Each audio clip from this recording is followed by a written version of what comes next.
All right. Hello, everyone. Thank you very much for being patient. It's, what is it, November 18th here in Australia, November 17th in America. Thank you all very much for joining and this week's live. I also want to thank some of the new members that just showed up. 53 Keza, thank you so much for joining the membership group. And LKM Land 4120, thank you so much for joining our membership. Hopefully you guys like it. We will be doing membership members only lives as well, and we'll probably do one this week or next week as well. So members, keep an eye out for that.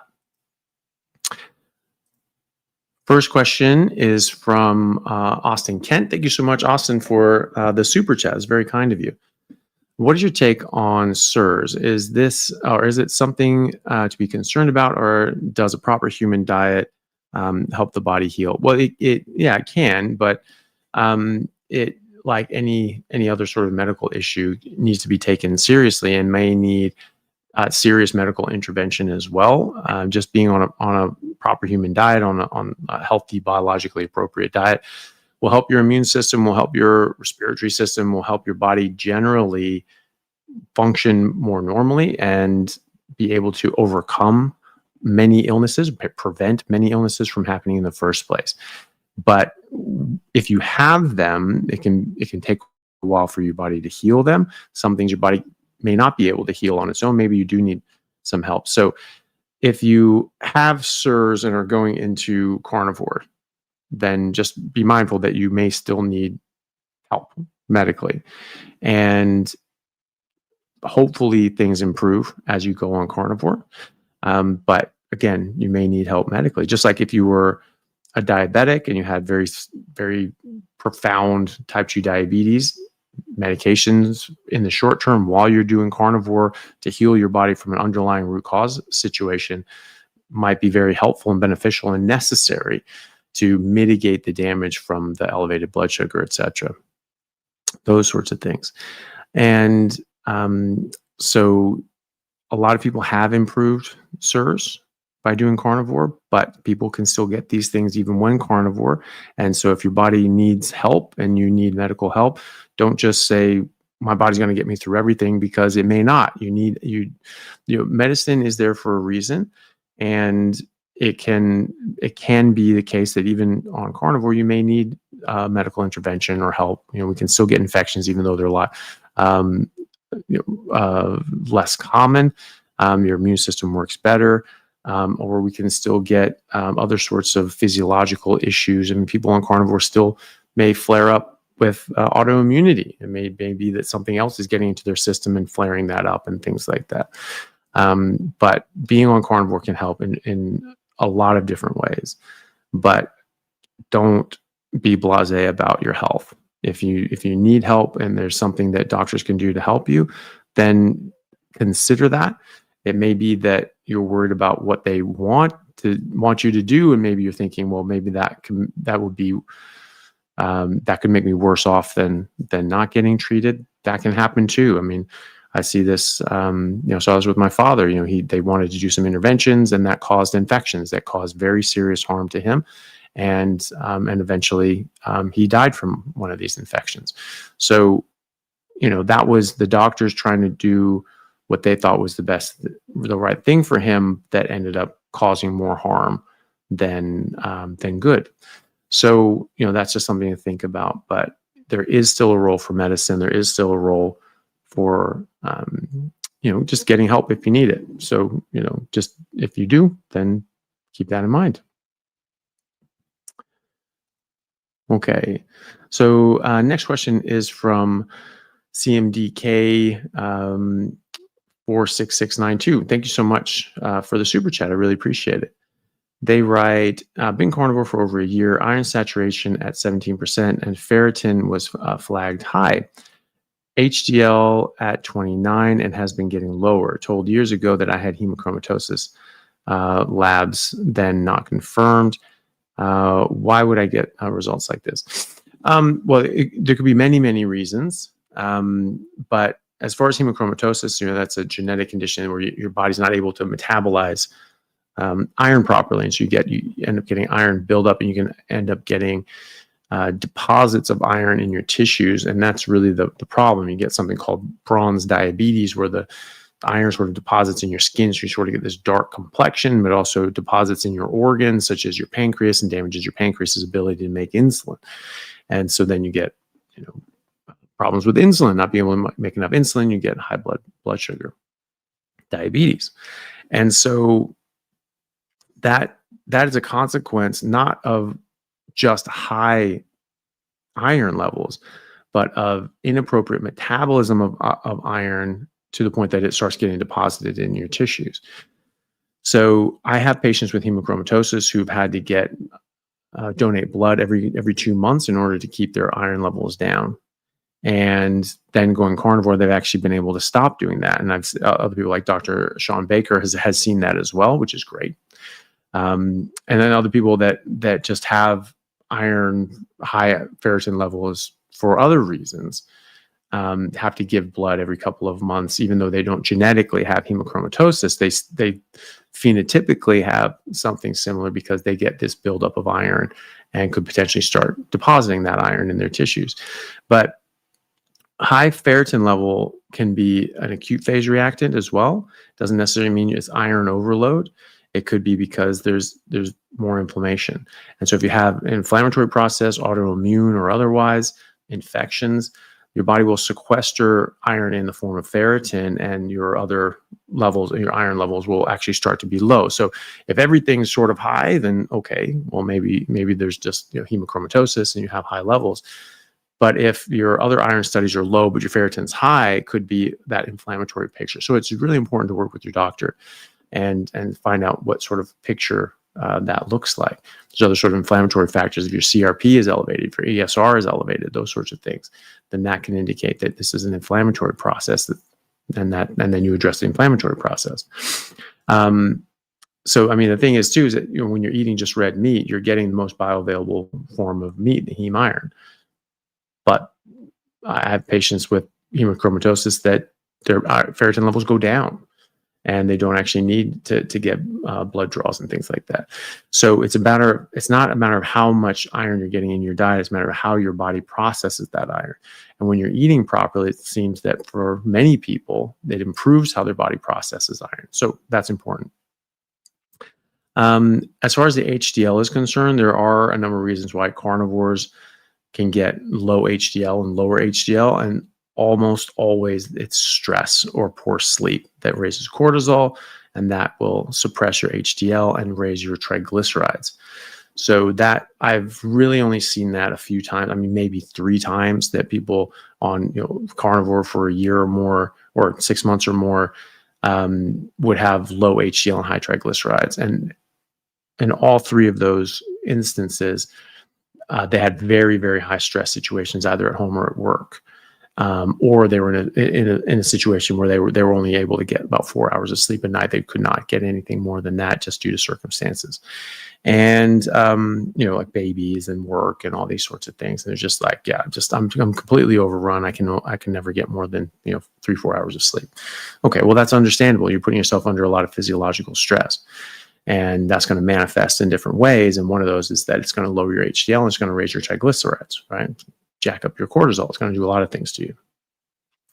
So, that's important to think about as well. So, think about your stress levels, think about your sleep. If you just average 5 hours of sleep a night or less for just 7 days, that is such a significant rise in your cortisol that you can actually give yourself pre-diabetes. Okay, so that's significant. That's a significant physiological stressor, and that will absolutely lower your HDL. It takes a full 7 days of getting 7 to 8 hours of sleep to reverse that. So you can reverse that, which is great, but it actually takes a full week of getting 7 to 8 hours of sleep a night on average. So it's not just 1 or 2 good nights that are going to get you back. I mean, you need a full week to reset your body. So while you can do it, it takes more than just 1 day. You need consistent good sleep. You need consistent low stress. So keep that in mind as well. But yeah, obviously, I don't know the full picture. This is a quick snapshot, but carnivore shouldn't be causing that, right? Carnivore helps ameliorate a lot of those things. And so you need to look at other sorts of things. Is there some sort of inflammatory process? Has something creep back in that could be contributing to this or causing more inflammation? If you're not eating, if you're eating anything else besides just meat and water, cut it out. Even dairy, things like that can be pro-inflammatory. Just cut everything out. Make sure you're getting enough fat, and make sure you're eating enough. That can cause stress. Under eating chronically for months, that can cause stress and increase cortisol and things like that. So eat fatty meat until it stops tasting good. Only drink water. Cut everything else out. See how you go. Focus on what sort of stressors you have in your life. Are you getting enough sleep? Is that sleep a good quality of sleep? Or what are you doing around bedtime? Are you on screens all day and all night? That's going to mess up your melatonin. That's going to mess up your quality of sleep and all your hormones that you put out at night that you're supposed to put out. You're going to basically be in a hypercortisol state, just constantly slamming blue light in your face all day. That's not good for you, right? And so all those things can make a difference. So quality sleep, stress prevention, or alleviation. So doing things that you can just switch off. It used to be great. When you came home from work, you had a hard day at work and you're home, and that's it. There's no email. There's no bullshit, messages at, 7 p.m. and 8 p.m. Oh, you need to do this. You need to check your this. You're constantly working now. We're constantly, we're constantly able to be hit by our employers and things like that. There's always work to do. I've got my online stuff, so I'm constantly looking at things and checking messages and replying to things. And it's just like, it's a lot, it used to be nice when people could just switch off. That was it. They were home. They didn't have cell phones. Like, it was just, you're home, and so try to get back to that, try to switch off, try to have a time. And like, at this point, phones are off, we're not on them. You're not going on social media. You're not doing anything. You're not working. You're not checking work emails. It's just, now it's me time. It's family time. Work is done. Work is over. And now I actually just have to live life. You need that work-life balance. So, I don't know what's going on in your case, but those are some things that can be affecting it. And hopefully that makes sense. And you can sort of plug this into something that, and say like, okay, I know how to address this from here. And good luck to you. Hopefully that gets better.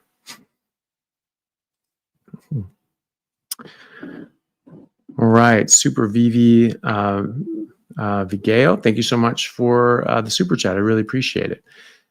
Does a high trimethylamine N oxide TMAO, it says TMOA there, but it means TMAO, level necessarily translate to higher cardiovascular risk for 100% carnivore, or is it just indicative of higher carnitine ingestion? Yeah, I wouldn't worry too much about that. The thing is that for TMAO, there's so many things that go into this. I actually looked into this a bit deeper before, but I can't remember the full explanation of it, but I'll see if I can remember most of it. So TMAO, it depends on what what you're eating, and then that goes into your, and then if that goes down to your microbiome, into your colon, and if you have certain bacteria, then you might make TMAO, or you may make something that goes into your body and that gets converted into TMAO, and then you sort of eliminate that out. And that could be very normal. I mean, we look at different sort of gradients and you say, oh, well, this is maybe a little higher, maybe that's associated with that. But you're looking at one chemical and one process in an organism that has tens of trillions of cells that have billions of chemical interactions every second in each one of those cells, right? So that is an incomprehensible amount of chaos that's going on, but it's not chaos. It's ordered chaos. These are working in very structured ways, and so you cannot just take one chemical compound out of all of that and say like this answers everything. It doesn't. I can promise you that. So we don't know enough about it, and we don't know enough about how that interacts in our body to really be able to say much about it. But also remember that you hear all those ifs. If certain proteins get down into your gut, and if you have a certain kind of bacteria, then you might get something, right? Well, what if that protein doesn't get into your colon because you're not eating fiber and other anti-nutrients like tannins from plants that block out protein absorption? What if you just absorb all the protein that you're eating, or the vast majority of it, so very little of it gets into your colon? What about what happens then? So now you're going to have much less of these amino acids, and they're not getting to your colon and your microbiome in the first place. And what if you don't? What if a little bit gets down there, but you don't have those specific bacteria that break things down into, what was it, TMA, and then that turns into TMAO? What about that? What's your TMAO going to be then? So have they checked carnivores, and have they shown that this is a problem in carnivores? They haven't to either of those things. And it's not even, and it's supposition that our TMAO would go up anyway, because we're going to be absorbing everything because we're not eating all these anti-nutrients and fiber. Fiber is an anti-nutrient. It can block out up to 30% of nutrient absorption. And so they say, well, this is good in diabetics because it blunts the blood sugar spike. I'm like, okay, but that's because it's blocking out 30% of sugar absorption, carb absorption, right? Well, that's fine if you want to, if you're eating things that you don't actually want to absorb, right? Like donuts and ho-hos. But if you're actually eating things that you do want to absorb, like proteins, then that's a bad thing, right? So, fiber can be conditionally beneficial if you're eating crap, but if you're not eating crap, it can be a negative, right? And so, so I wouldn't want to, wouldn't want to have fiber in my case, because I want to absorb all the food and nutrients that I'm getting, and as a result, I'm going to absorb nearly all of the amino acids that I consume, and very little of them will get into my colon, right? Because if they're getting into my colon, then that means I'm not absorbing them, and the whole point of eating is to absorb. And so if you take out the gristle and things like that, and you're just eating the soft meat and the soft fat, you'll basically absorb 100% of the meat that you're eating. And that includes the proteins, so they'll never get down the microbiome. So even if you do have the bacteria, which you may not, you won't make the TMAO because you won't have the substrate in the first place. There's more to it than that. I really wish that I was remembering a few of the other points, but that's enough, isn't it? Like it can be a complete non-issue. There's no, when someone says, well, that's a problem, ask them why, and ask them what the evidence is for people on carnivore that absorb all their proteins. Has it been shown that carnivores get higher levels of TMAO? And has that been shown that is correlated with a higher rate of cardiovascular disease or any other sort of disease? There's zero evidence to support that at this moment and juncture. Maybe that comes later on. I doubt it, because native populations that eat just meat, they don't really get heart attacks until they start eating a more Western diet. Then they get heart attacks. And then they get heart attacks in spades. And but no, this is not something I'm too concerned about. Okay, CMDK, thank you very much for the super chat. CBC was spot on, by the way. Sorry, let me just go back up there. That was for the ferritin question. So CBC's complete blood count was normal. Yeah, that's the thing. You need to look at these. If the CBC did an ESR, that would be really important. Sometimes they do, sometimes they don't. So ESR is a sedimentation rate, and that can show if it sediments really fast, and it's a higher ESR. That means that there's more inflammation, things like that. So that can be interesting. They don't always do that, though. They don't always do an ESR. But that's important to check. If that is elevated, or if that were to be elevated, then that could indicate that, yes, there's some sort of inflammatory process going on. And then that would be important to go and figure out, okay, why is there an inflammatory process going on? And also, is that changing? Because it's really important to see what these things are doing over time, because the blood tests are just a snapshot in time. They don't actually tell you the direction things are going in unless you get multiple data points, so that's important too. So you need to follow up with this. You need to follow up with your doctor to see, what they think is going on. Is it high enough that they're worried about iron deposition? Do you need to go and give blood and things like that? And then so on. And then, okay, maybe you check it again. I mean, I had a guy who we wanted to check his CBC and iron, ferritin levels and things like that, so that we knew that because he would normally have to give blood every 2 months. And so I wanted to check him before he gave blood to see if it was just coming down naturally. He ended up not coming back for like 6 months, and he just hadn't gotten had blood taken that whole time. And he came back and his ferritin was dead normal. It was actually ideal. And so it was actually lower than after he had given blood previously. Right. So, his body just did that naturally. So,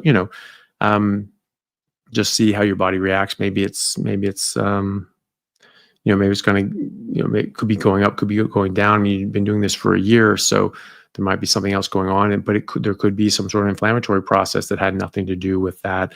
And so, see what your doctor thinks and go from there. Okay, so Sammy Cass, thank you for the super chat. Mom has 2 leaky heart valves. How can carnivore help? Well, it may not, unfortunately. It's hard to say. I don't have too many good sort of anecdotes to tell you about people with leaky valves that have improved. I mean, very simply, you're going to improve your collagen. You're going to improve your immune system and your body's ability to rebuild and repair.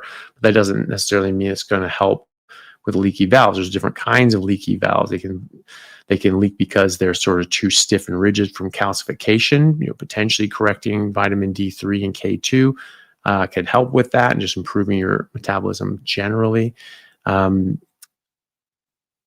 potentially help with that as well, but not necessarily. It could be leaky because they're damaged in prolapse and they're sort of squishing back in. So there's a lot of different things that that can cause that. So it just depends. And the thing is, is that I don't know enough people that have done this with leaky valves. I really can't think of anybody who's told me about their leaky valves and then trying carnivore. So I don't know what their experience was, unfortunately. There's about 400 people in the watching this live. Maybe someone here has experience with leaky valves, and maybe just put something in the chat. Let us know if you or someone has had leaky valves, and did they go carnivore? Did they try that? And was there help? Or maybe you've heard of people and things like that. That's good information. Maybe that can be helpful. But unfortunately, I don't. I can't think of many people that have tried this with carnivore. But the thing is that it is going to improve thousands of other aspects of your mom's life. It's going to improve her health in so many other ways, so that even if this does nothing for her leaky valves, which I can't say one way or the other, it will still be worth it, because her life and her health is going to improve in so many other ways. And and then you just have to wait and see if that helps the leaky valves. I can't tell you one way or the other on that one, but I can tell you that she will improve and get healthier generally and significantly. So, super chat from Stefano. Thank you very much, Stefano. It's very generous of you. Really appreciate the super chat. Hi, Dr. Chaffee. I've developed chronic gastritis, also small hiatal hernia. Have you experienced that beef salt water diet will heal the chronic gastritis? Everyone online says not to eat red meat. Gotcha. They suggest rice and bananas, etc. Yeah. No, I absolutely have seen a lot of people improve gastritis, and even with hiatal hernias. Hiatal hernias are typically, unless you've been in an accident or something like that, they're typically something you're born with, and maybe you get diagnosed with later. But it's typically just a developmental defect in the diaphragm, and sort of the stomach can sort of cinch up into the thorax and things like that, between the esophagus and the lower esophagus and the diaphragm. So that's usually something you're born with, unless, again, you've had an accident or surgery that's damaged that area, which is much more uncommon. And it's very common to get gastritis and sort of that sort of indigestion, reflux sort of pain when you have a hiatal hernia as well. Um, just reducing carbohydrates reduces insulin. Insulin increases the acidity of your stomach. It pumps out more hydrogen protons, which causes acidity, lowers your pH even further. And we have a very low pH to begin with. And this can cause more damage to the stomach than your stomach's able to deal with. And so actually cutting out the rice and bananas can actually be very helpful for that, and also be very helpful for other reasons as well, because you're not going to be causing excessive glycation from the high blood sugar. That's going to damage your blood vessels, going to damage all your tissues or organs, your kidneys. Number one cause of kidney failure is high blood sugar, diabetes. Number one cause of adult onset blindness is high blood sugar, diabetes. Number one cause of getting your feet amputated and your legs amputated is high blood sugar, diabetes. So it's very important to keep that under control, so you're not damaging yourself over time. And yes, doing just beef, salt, and water has helped a lot of people with gastritis, chronic gastritis. It may be that you need a bit of a proton pump inhibitor, like pantoprazole, Nexium, those sorts of things, for the short term while you're sort of resting your gut, or maybe not. Some people just heal it all on their own. Those proton pump inhibitors, the PPIs, are not something you want to be on long term. They will reduce your body's ability to break down food, so you can get sort of malnutrition issues. And they have now, long-term use has now been associated with higher rates of different cancers, GI cancer, such as I believe stomach cancer being the main one. So that's not something you want to be on long-term for sure. And so, I would definitely think it'd be worth a try. Again, just like the last question, your life will improve in so many other ways as well, that it's going to be well worth it, even if it didn't help the gastritis, but it usually does. And you're also just not bringing in things that can irritate your stomach lining and reduce your stomach's ability to protect itself as well. Gastritis can take a long time to heal and repair, especially because it's sort of in this very acidic environment, and sort of getting constantly, so this sort of constant barrage of attack, and that can be a problem. So if you need a bit of help with medicine, PPIs short term, you give your stomach a rest, fair enough. You can see if that helps, but you don't want to do those things long term, like even more than 30 days. Probably you should really consider stopping after that, if you can. And also, if you're doing a carnivore diet, 30 days is a reasonable time to come off something like a PPI, to see if you even need it in the first place, and see if your body has healed, and so on. So, I'm sure there are other people in the chat here that have been dealing with gastritis or have healed gastritis from this. So please comment in the live chat or in the comments below your experiences with this, so to give other people some reassurance and things like that about these things. Okay. So Alex Mills, thank you so much for the super chat. Alex says, I work out with weights, fasted 3 days a week. After the workout, I eat chicken breast because of the insulin spike. When my insulin drops back down, I eat carnivore 1 meal a day. Am I overthinking this? Well, look, chicken breasts are a good source of protein. Insulin's a double-edged sword. I mean, yes, it does help muscle growth, but in like super like massive super physiological levels. This is what Dorian Yates figured out in the 90s, and that's what became sort of the first like mass monster, and he was just massive, just huge, right? He figured out that on top of everything else that people were doing, you throw in a massive dose of insulin, then that will further give a huge hit to your muscle growth, right? But you have to eat like 500 grams of carbs, at least that he did, in order to not die, right? Now, just off the top of my head now, type 1 diabetics who go ketogenic carnivore, they actually take our insulin, right? Which is our insulin. It's our normal insulin.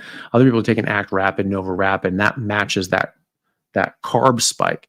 but our normal insulin matches the protein curve, right? Perfectly. So our insulin is actually designed for protein. It's not designed for carbohydrates. And so if you take this Act Rapid, well, now you have to eat carbs, right? So the protein will stuff it too low if you have protein. But what if you were just eating protein and getting a bit of your own insulin to help you out? Like, that would probably be better, and it would match that protein spike. So maybe if these bodybuilders were taking actual normal R insulin and just a buttload of protein, maybe that would actually help as well, and actually match that curve better, and not be dangerous in the same way, or as dangerous in the same way that the Act Rapid and things like that would be, and maybe not necessitate the use of carbohydrates for that. That's probably the case, actually. But protein is very filling, and so and satiating, and so your body says no more of that. So yes, you're probably overthinking things. I would just eat fatty meat until it stops tasting good. If you're working out and you're training, you need more meat, you need more protein, but you also need more fat. Like you need enough. You need enough of both these things. You need enough fat, you need enough protein. So if you eat chicken thighs, you're going to get the same amount of protein, and you're also going to get the fat and the fat soluble nutrients, which you have to have. There was studies that came out, 3-4 years ago, I want to say 3 years ago, that showed that actually dietary cholesterol was an independent marker for hypertrophy. So people that ate more cholesterol containing foods as they're working out, they had greater muscle hypertrophy. So it's not just the protein side of things. You actually need all those nutrients. So I would yes, eat a big meal afterwards if you want to. But you don't have. It doesn't have to just be lean protein. You need a lot of meat that has a lot of protein, but having that fat in there too is a good idea. Also, you don't need your insulin to be down to just eat carnivore. You're going to get a bit of a bump for protein anyway. That's fine. That's physiological. You're hunting. You take something down. You take down a big buffalo, and then you eat it. And that's sort of what animals do. And so you exert all this energy and work really hard, and then you get something for it, right? You eat something. So yeah, I wouldn't. Yeah, if that's working for you, just do what you're doing. But I don't think you have to do super lean. I think you just eat fatty meat until it stops tasting good, and do that after you're working out, and try to eat, make sure you're getting enough. You probably will need to eat twice a day, doing that when you're eating a lot of, when you're working out a lot and you want to put on weight, lean weight. And so give that a try. Lieb Still, thank you so much for the super chat. I really appreciate it. Just started carnivore 2 weeks ago and found out I'm pregnant last night. Well, congratulations. That's great. Will this stunt my progress? I have 70 pounds to lose, and I get meat aversions when pregnant. So how can I navigate that? Well, it depends. You might not get the same meat aversions this time around, but people still can. Sometimes when your body is telling you to not eat meat, it's just telling you not to eat. And so if you have 70 pounds to lose, you have energy available. The most important thing now is the nutrients. So the nutrients that your baby needs, things like B12, vitamin D3, choline, especially choline. There's a recent study that came out that women that have over 900 milligrams of choline a day while pregnant, that their babies are significantly more intelligent, have higher IQs than babies from mothers who are only taking 450 milligrams of choline. So things like egg yolks have about 130 milligrams of choline. So getting like 8 eggs a day, 8 egg yolks a day specifically, that can have a massive improvement in your child's intelligence and brain development. That only comes from animal fat only, right? So, or meat generally. So B12 as well. You have to have B12 in order to develop your brain properly. And you need a lot more than you think. The average reference ranges are not good enough. You need to be in the optimal reference ranges. So things like in America would be 1,100, so 1,100 to 1,600 picograms per milliliter, pg/ml. In other parts of the world, it's picomoles per liter, PMOL/L. And so in that case, it would be 800 to 1200 picomoles per liter. And so you want to aim for that. And if you don't have enough, like if you're under 500 for picomoles or you're under 700 for picograms, you actually can start getting demyelination and actually get brain damage. And so if your B12 is so low that you're getting brain damage and shrinkage of your brain, you're obviously not going to have enough B12 to have your child's brain develop optimally. Now, it might still have enough to develop in what we would call normally, but it's not necessarily optimally, is it? And if we think about it, since agriculture, our brain shrank by 11% volume for adult men and by 17% shrinkage in women within generations. I mean, it happened within a couple of generations, and we see this in the fossil record, and that's persisted since then, only in the areas that have adopted agriculture. So Native Americans in the Great Plains, Native Australian Aboriginals, they actually didn't have any of this shrinkage. They were really tall, big brains, perfect teeth, all these sorts of things until the late 1800s when they started being forced into westernization, and that included Western foods. And we actually saw within 2 generations significant reduction in height, health, and brain capacity and dentition as well. And now the Native Americans and the Australian Aboriginals have the highest rates of chronic disease and issues in both countries. I mean, it's not even close. When I first came to Australia, I was told day one, if you get an Aboriginal patient, whatever it says on the label, you add 20 years to that, because they just age quickly. They just age so quickly, their body just starts shutting down. They get diseases much earlier than other people. So if you have someone comes in, he's 35, you have to consider them as a geriatric patient, which is wild. But that's only the case if they're eating a Western diet. When they're eating their normal traditional diet, which is largely meat and fat, focusing on the fat, you ask them, what's the most important part? Most important part's the fat. I've had no end of Aboriginal patients who, when we spoke about this, that's what they tell me, like the most important part's the fat. It's always the fat. That's always what you go for traditionally. And I was like, yep, absolutely, couldn't agree more. And so, and because to me, that makes perfect sense. And that's what I've seen anthropologically and from a paleoanthropological record as well. And just from a nutrition demand. So you want to go back to that pre-agricultural state. If your body's telling you not to eat meat, it's telling you not to eat, basically. Skipping a meal or doing OMAD or something like that, that's what feels best for you. Maybe even not eating much for a couple of days. Let your body reset, get out whatever it's trying to get out. And you can take some vitamins if you want to, some B12, have some liver. Raw liver has been recommended literally for centuries for pregnant women and breastfeeding women and even young babies that are just first eating solids. Adele Davis is a very, very famous and pretty brilliant lady who's a nutritionist 100 years ago, wrote several books. We've been reading Adele Davis in my family for 4 generations. And she's great. I mean, she figured things out that it took 80 years for the rest of the mainstream to catch up. And that was one thing she really put an emphasis on was liver, and in particular raw liver. As long as it's not contaminated, that's fine.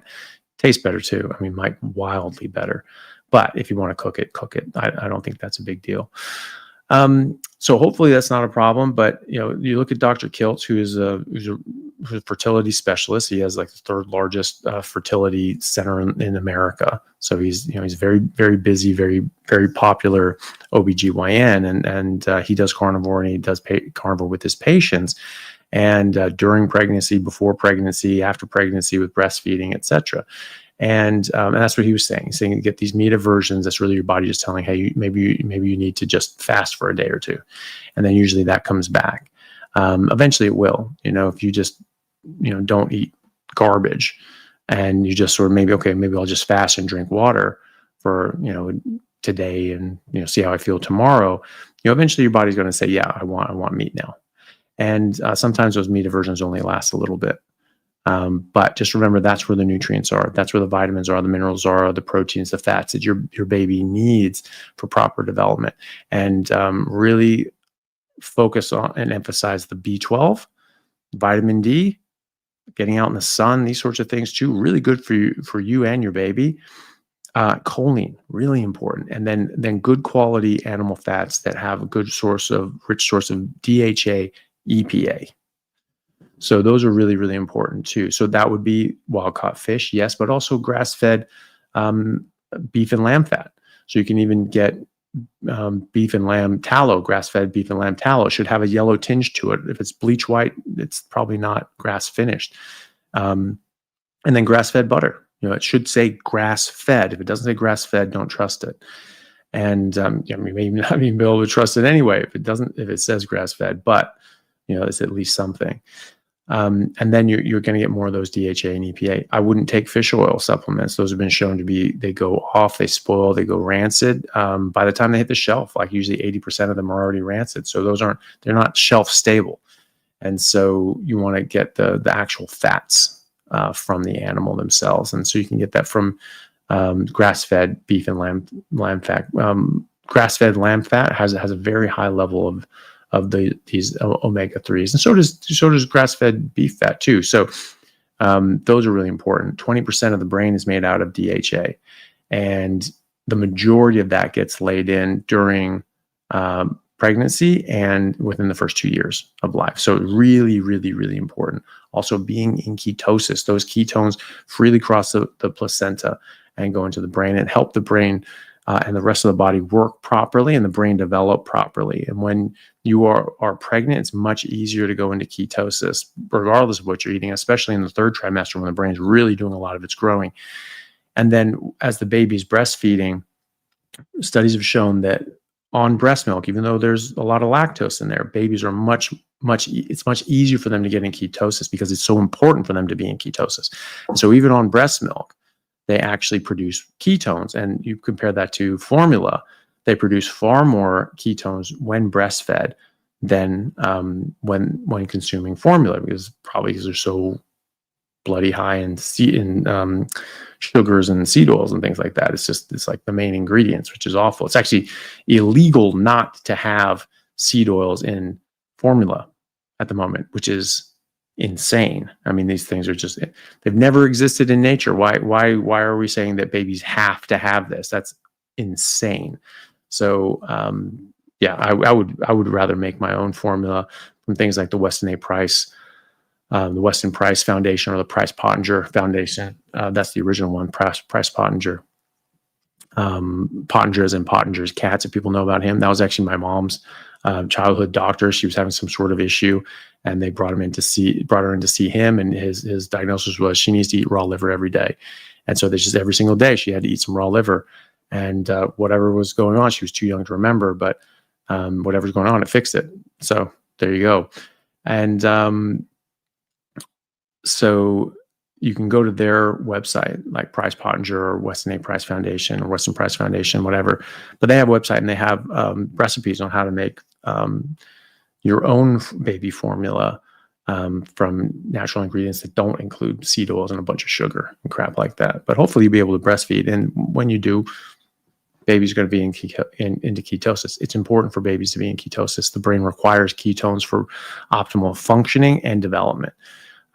So good luck with that, and congratulations. That's really exciting. I'm sure there's a lot of women here in the chat that have, or watching this, that have had babies on carnivore. Maybe they have some tips for dealing with some of the meat aversion, or can give you some ideas about, or just tell you how it went for them, so you can be a bit more reassured that this is the right thing to do for your baby. So good luck with that. And congratulations. And I'm sure everything will go very well.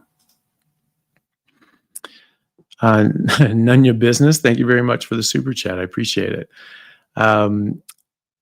They say that they have Hashimoto's, thyroid removed, and gallbladder. I'm assuming gallbladder removed as well. Is there anything I need to keep in mind, or anything I need to do differently on a carnivore diet? Currently OMAD, meat, eggs, cream, and butter. With the gallbladder, it depends on how long ago you got the gallbladder taken out. If you, long term, a lot of people form something called a pseudo gallbladder, which is just an outpouching of the common bile duct, and that worked exactly the same as a normal gallbladder. And so you don't have to worry about it. You can eat OMAD. Right now you are, so you probably have a pseudo gallbladder. So no, you don't have to worry about it. If you're eating a big fatty meal and you have to race to the bathroom to have loose stools, then that could be a sign that you're eating more fat than your body can absorb. So some people will have to break up their meals throughout the day. So if someone had just had their gallbladder taken out fresh, then they wouldn't have had time to form a pseudo gallbladder. Some people don't form the pseudo gallbladder, but a lot of people do. And if that's the case, you don't have one, or you just haven't formed one yet, then you might have to, you'll still make bile because it comes out of your liver and it just drips down steadily into your small intestine, but you won't be able to eat a big fatty meal in one go. You won't absorb all the fat. It'll just go out and you'll get diarrhea. So what you do is you split up your fatty meals throughout the day, right? And so you still eat the same amount of fat throughout the day, but you just do it in segments and chunks. And that gives your liver time to just sort of drip this out, right? And that's pretty much it. But it's really important to be on top of that because you're not going to be able to store fat for 3 days. So fasting is going to be a bit of an issue for people like that because you won't be storing that fat in the gallbladder and concentrating it so that when you do have a meal, you'll be able to eat enough fat to make up for lost time. So I would definitely not fast in those cases. But it sounds like you have a pseudo gallbladder, so that's not as much of an issue.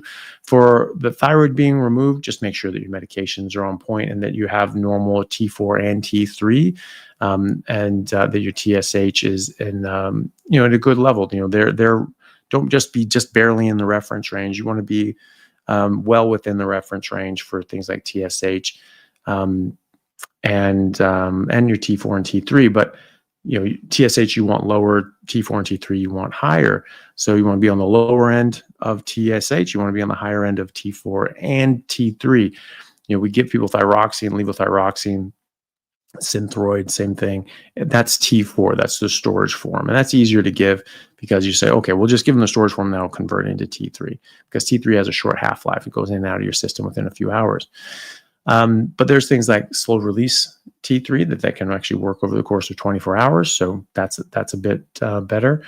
But if you are taking T4, just make sure you're converting that T4 into T3. So if your T4 is the high end of the reference range and that's fine, but your T3 is at the lower end or maybe even low, well, that's the active form and that's the one that you care about, right?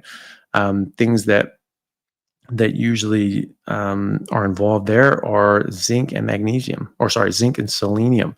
People know about the selenium side of things. They don't always know about the zinc side of things. So you have to make sure that those are optimal as well. And the only way to test those accurately is looking at the red blood cell levels of zinc and selenium and magnesium and folate, for example.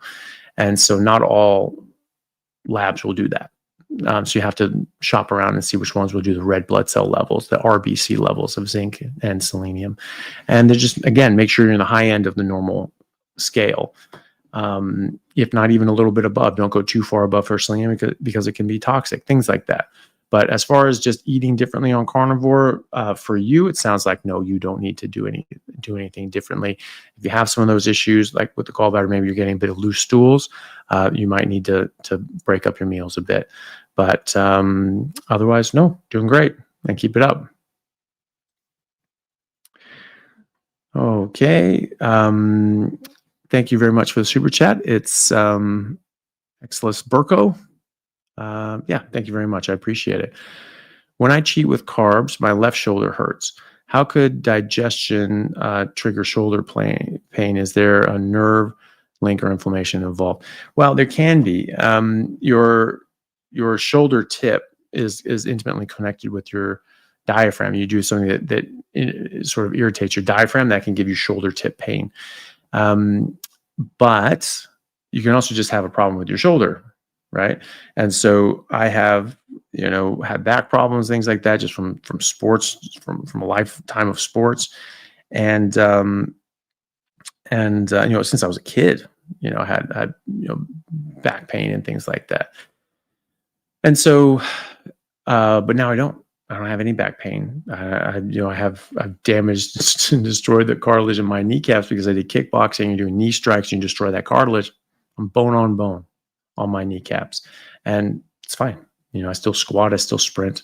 You know, the pain doesn't hold me back. That's fine. When I eat something off plan, then it comes back because it's causing inflammation, causing increased inflammation, and especially carbohydrates, because carbohydrates will kick you out of ketosis. Ketones block something called the NLRP3 inflammasome. And when you block that from forming, then it can't cause this cytokine cascade that increases inflammation, right? And so you won't have as much inflammation, which means you won't have as much pain for the same injury, right? And so that's really important.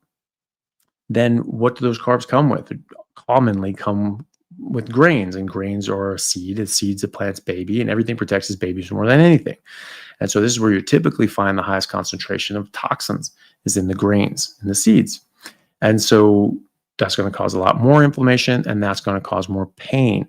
Even having seasonings and spices, I will get sore after working out. I'm normally never sore after working out, but then I'll have these things, and all of a sudden my muscles are all tight and not feeling good.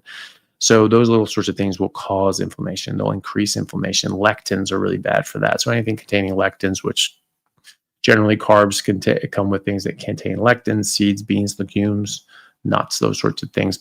Potatoes, because they're nightshades. Nightshades are very high in lectins. Those sorts of things will increase inflammation and cause pain.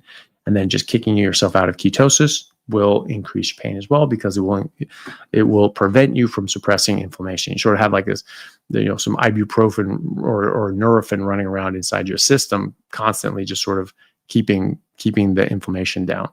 And then you take that away, and then you'll have pain. So there is an involvement in nerves with the diaphragm and the shoulder, but I would bet that it's not that. I would bet that it's the increased inflammation. You have some sort of underlying shoulder injury, and something's going on there that's a bit more sensitive. And all of a sudden the inflammation goes up, and then bam, you feel that. All right. Brandon Alexander King, thank you so much for the super chat. I really appreciate it. Your channel is interesting. What type of red meat helps you with endurance while working out? I was told it's grains and fiber. I'm new. Yeah, look, that's a really good question. The main thing is look, if you're in a carbohydrate metabolism, then just eating more carbs is going to give you more energy. However, when you don't eat carbohydrates, when you're on a zero carbohydrate diet, you're going to be in a fat burning metabolism, also called nutritional ketosis. But really, it's just a fat burning metabolism. And when you're in a fat burning metabolism, you run on your fat. And so you have unlimited amount of energy. A 65 kilo athlete with only 6% body fat, maximum that they can store glycogen in their muscles and their liver is about 2,400 calories. So they'll probably have to keep eating carbs and grains and things like that to keep their blood sugar up and all that stuff, because you'll run out of glycogen, right? But that same 65 kilo individual with only 6% body fat, that 6% body fat actually has over 35,000 calories of energy. So massively different. So that's already a 15-fold difference. And if you're not 6% body fat, and maybe you weigh more, so I'm, 103, 105, I don't know, somewhere around there, kilos right at the moment. And, I'm under 10% body fat, but I don't know how far below 10. I'm not 6, I'll tell you that, because I haven't been working out all that much, but I usually stay under 10 without working out. And even though I'm back in the gym at the moment, I'm not quite back down to 6% level yet. But either way, I'm another 40 kilos up on that example. So even at 6% body fat, I'm going to have significantly more calories. So I might have 80,000, 100,000 calories sitting there waiting for me. It's fine. So you don't need to eat meat for the workout. You don't need to eat grains for the workout. You certainly don't need to eat fibers. Fiber doesn't give you any sort of energy, right? It certainly doesn't improve your endurance. It actually is just like a gut bomb. It's just sitting there not being able to be broken down. Your body's just trying to blast it, and it's just this ball of,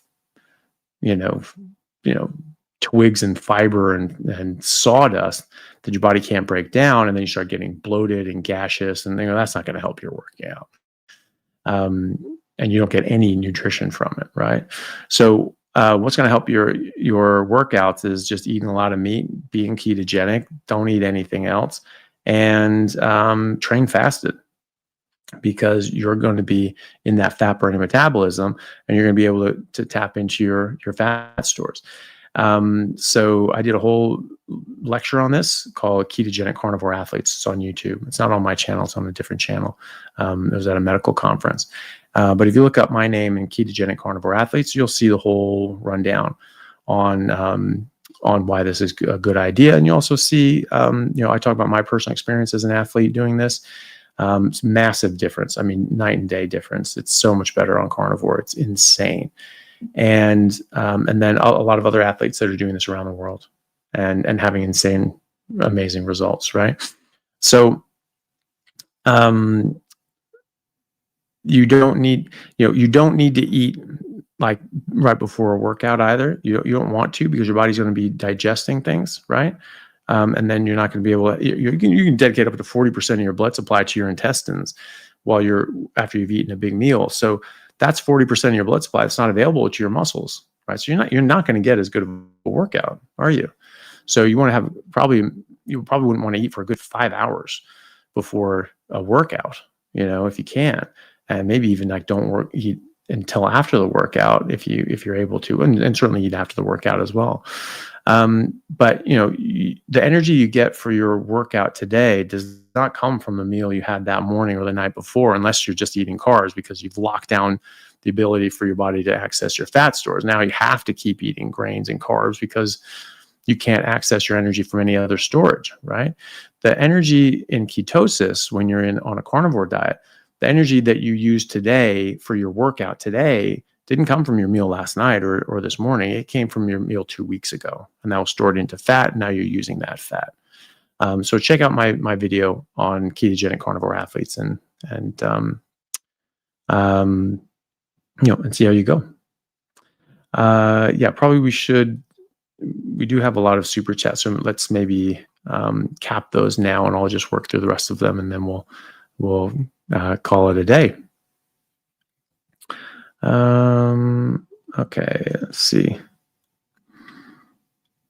Here's just a nice comment that someone made. So Dr. Chaffee is absolutely right. Well, thank you.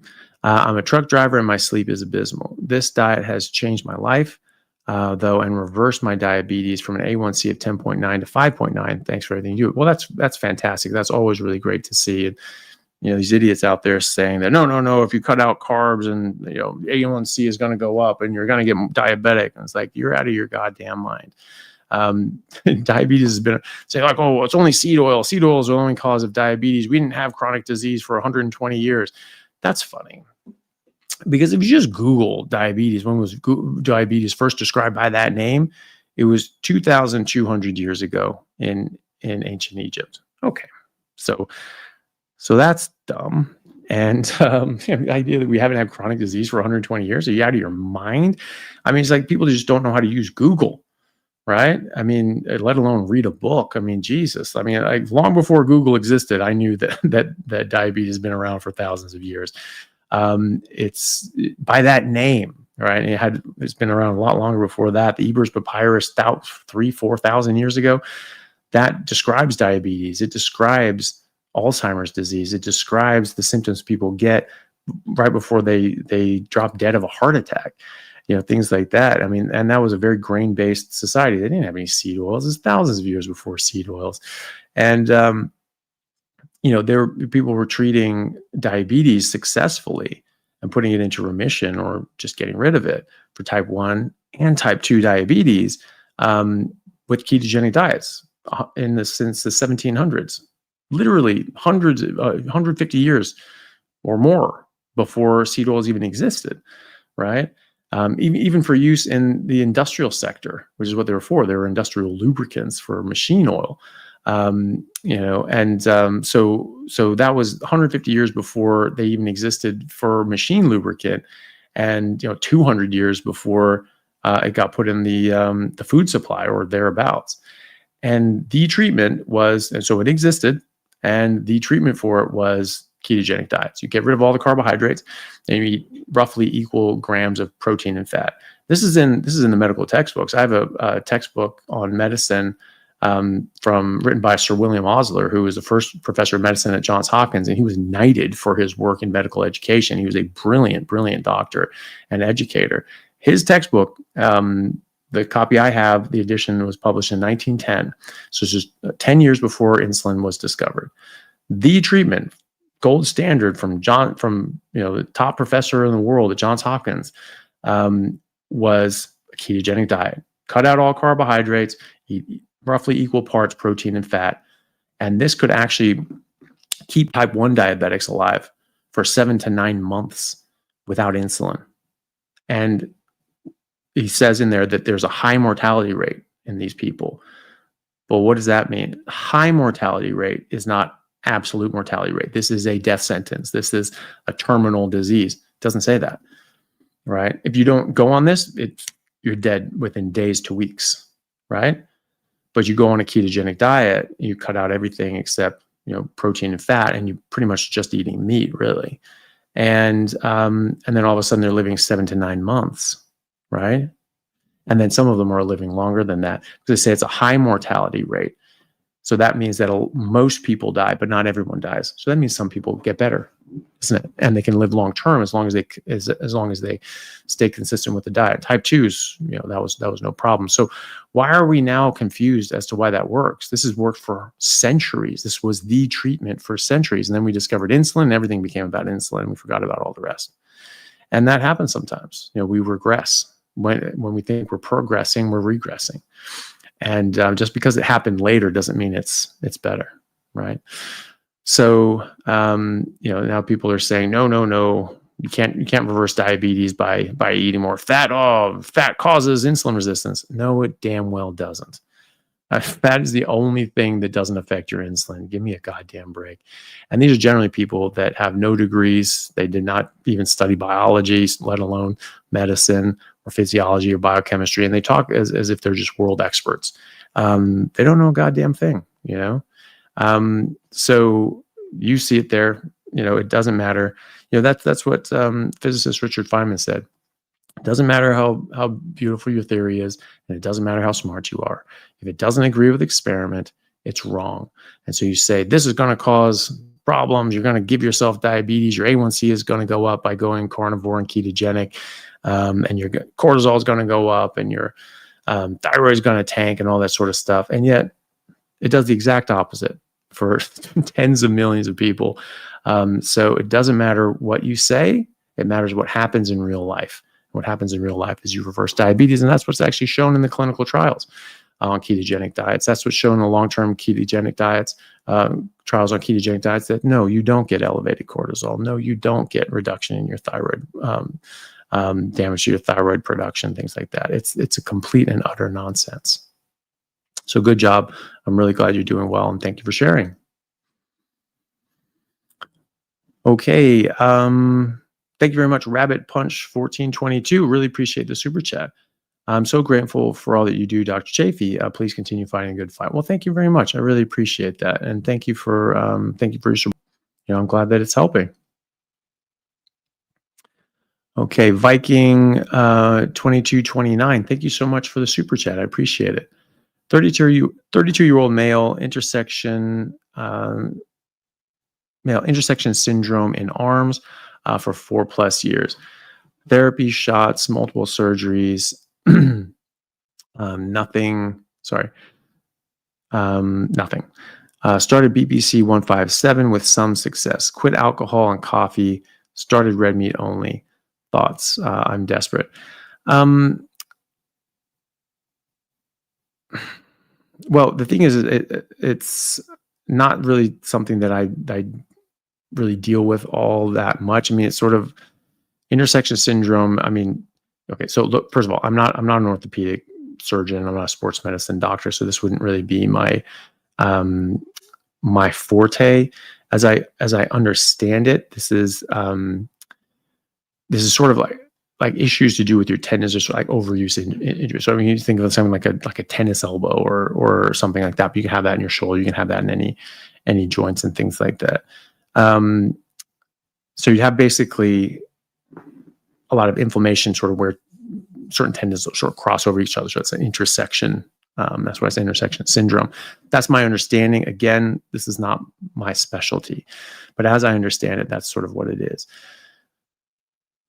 Carnivore diet is an extremely anti-inflammatory diet. We sort of touched on this earlier, that the NLRP3 inflammasome that causes a cytokine cascade and inflammatory cascade, and that will cause inflammation. And so that will have to do with intersection syndrome. That will make that worse. And that pain from that will make it worse as well. That will make the pain from that worse as well. So the other thing is that, so being in ketosis, really good idea for any sort of inflammatory issue. Right? So any sort of pain issue, inflammatory issue, being in ketosis, really good idea. Okay. On top of that, a plant-free ketogenic diet actually removes all these other plant toxins that can cause inflammation. People find this with coffee. In fact, they have 1 cup of coffee and their back hurts, their muscles are achy, their joints are a bit more achy, things like that. I have 1 cup of coffee, and I'm normally not sore from working out at all because I don't have inflammation in my body. I'm not eating anything that causes inflammation, and I'm in ketosis, so my ketones are suppressing that. I don't have pain when I work out. I don't have soreness or stiffness. I have 1 cup of coffee, I'm sore for 2 days, right? So these things do matter, and they do have a physiological effect on your body, and they can absolutely increase the inflammation. So I would, you can try the BPC 157. I think if you can get like a doctor to sort of prescribe it, there might be a better, like the subcutaneous sort of injections might be better. All the data on BPC 157 is pretty preliminary. It's all preclinical trials, meaning that it's animal studies. So we don't really have a lot of human data on this, but certainly anecdotally, a lot of people are seeing some benefits, especially from a healing standpoint. Okay. But again, SC, sort of an injection, will probably get to your shoulder a bit more easily than just tablets will. It seems to be that a lot of the BPC 157 that you get can help with inflammation, but like in your gut more than anything. And so how much of that gets taken up is anybody's guess. I don't know if they've studied that, but again, it's pretty preliminary. But doing a carnivore diet, a plant-free ketogenic diet, you're going to be removing a lot of things that cause inflammation, and you're going to be in a ketogenic state, which will suppress inflammation, right? So that's really important. And so I certainly think it's worth trying. Quit alcohol, quit coffee. Perfect. That's a great start. Started red meat only. Perfect. Give it time. So you have an injury, you have inflammation. It's been there for 4 years, more than 4 years. So that's going to take some time. It's not hopefully going to take 4 years, but it's going to take time. It's going to take time to sort of calm that down. It should start helping within the first few weeks when you get all this junk out of your system. You should see a reduction in your pain and inflammation. It might not get rid of all of it, but eventually it hopefully will. And using that joint with like a physical therapist to sort of do little strengthening exercises that can strengthen those tendons and ligaments that might be affected, and hopefully that can fix things, because your body heals in lines of stress. And so when you stress something, then that can stimulate healing and growth. If you overdo it, you can cause damage, right? So you need to have the right amount. There's some arguments that doing isometric exercises helps strengthen the tendons more than the muscles. I don't know if that's true. That's just something people say, but could be true, and stranger things would happen. But you can try different things like that. But working with a PT, a physical therapist, and then doing this, but giving it time. So to cut out everything, you cut out booze, you cut out coffee, perfect. Cut out tea, cut out artificial sweeteners, cut out 100% of everything, even little protein shakes and things like that. Cut out everything from a food perspective besides meat and water. And that will give you the best chance you have. Don't even use spices. Don't use pepper. Pepper is very inflammatory. It is. White pepper is better than black pepper, but it's just how they're sort of prepared, because they're sort of the same plant. But it's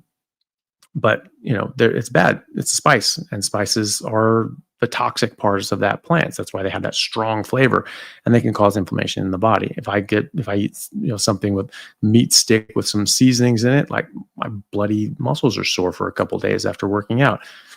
Pisses me off because I like those things, but I don't eat them because the spices screw me up. So if you're having any sort of inflammatory thing, cut out everything except fatty red meat and water. High fat. You need the fat. You eat fatty meat until you get soft stools, but not loose stools, because your body has a limited capacity to absorb fat. And once you finish that, it just goes right out. So 90% of it will go out when you run out of bile. And so just get to that point, and then you should be fine. And then eat the rest that tastes good. And then you're going to get a lot of ketones. That's going to raise your ketones and lower your inflammation. And it should help. It should absolutely help. And hopefully it does. And good luck with that. I hope it gets better. Luke Rando, thank you so much for the super chat. I really appreciate it. Luke says, hi, Dr. Chaffee, 16-year-old strict carnivore for 3 months. Great job. Blood tests, LDL went from 150 to 300. HDL went from 42 to 84. Triglycerides, 120 to 51. Doctor thinks it's killing me. Forced to grain fiber diet. What are your thoughts? Did experience fast hour after large meals up to 10 hours. Not sure exactly what that last sentence meant. Did experience fast hour after large meals up to 10 hours. Maybe fasting after large meals for an hour to 10 hours?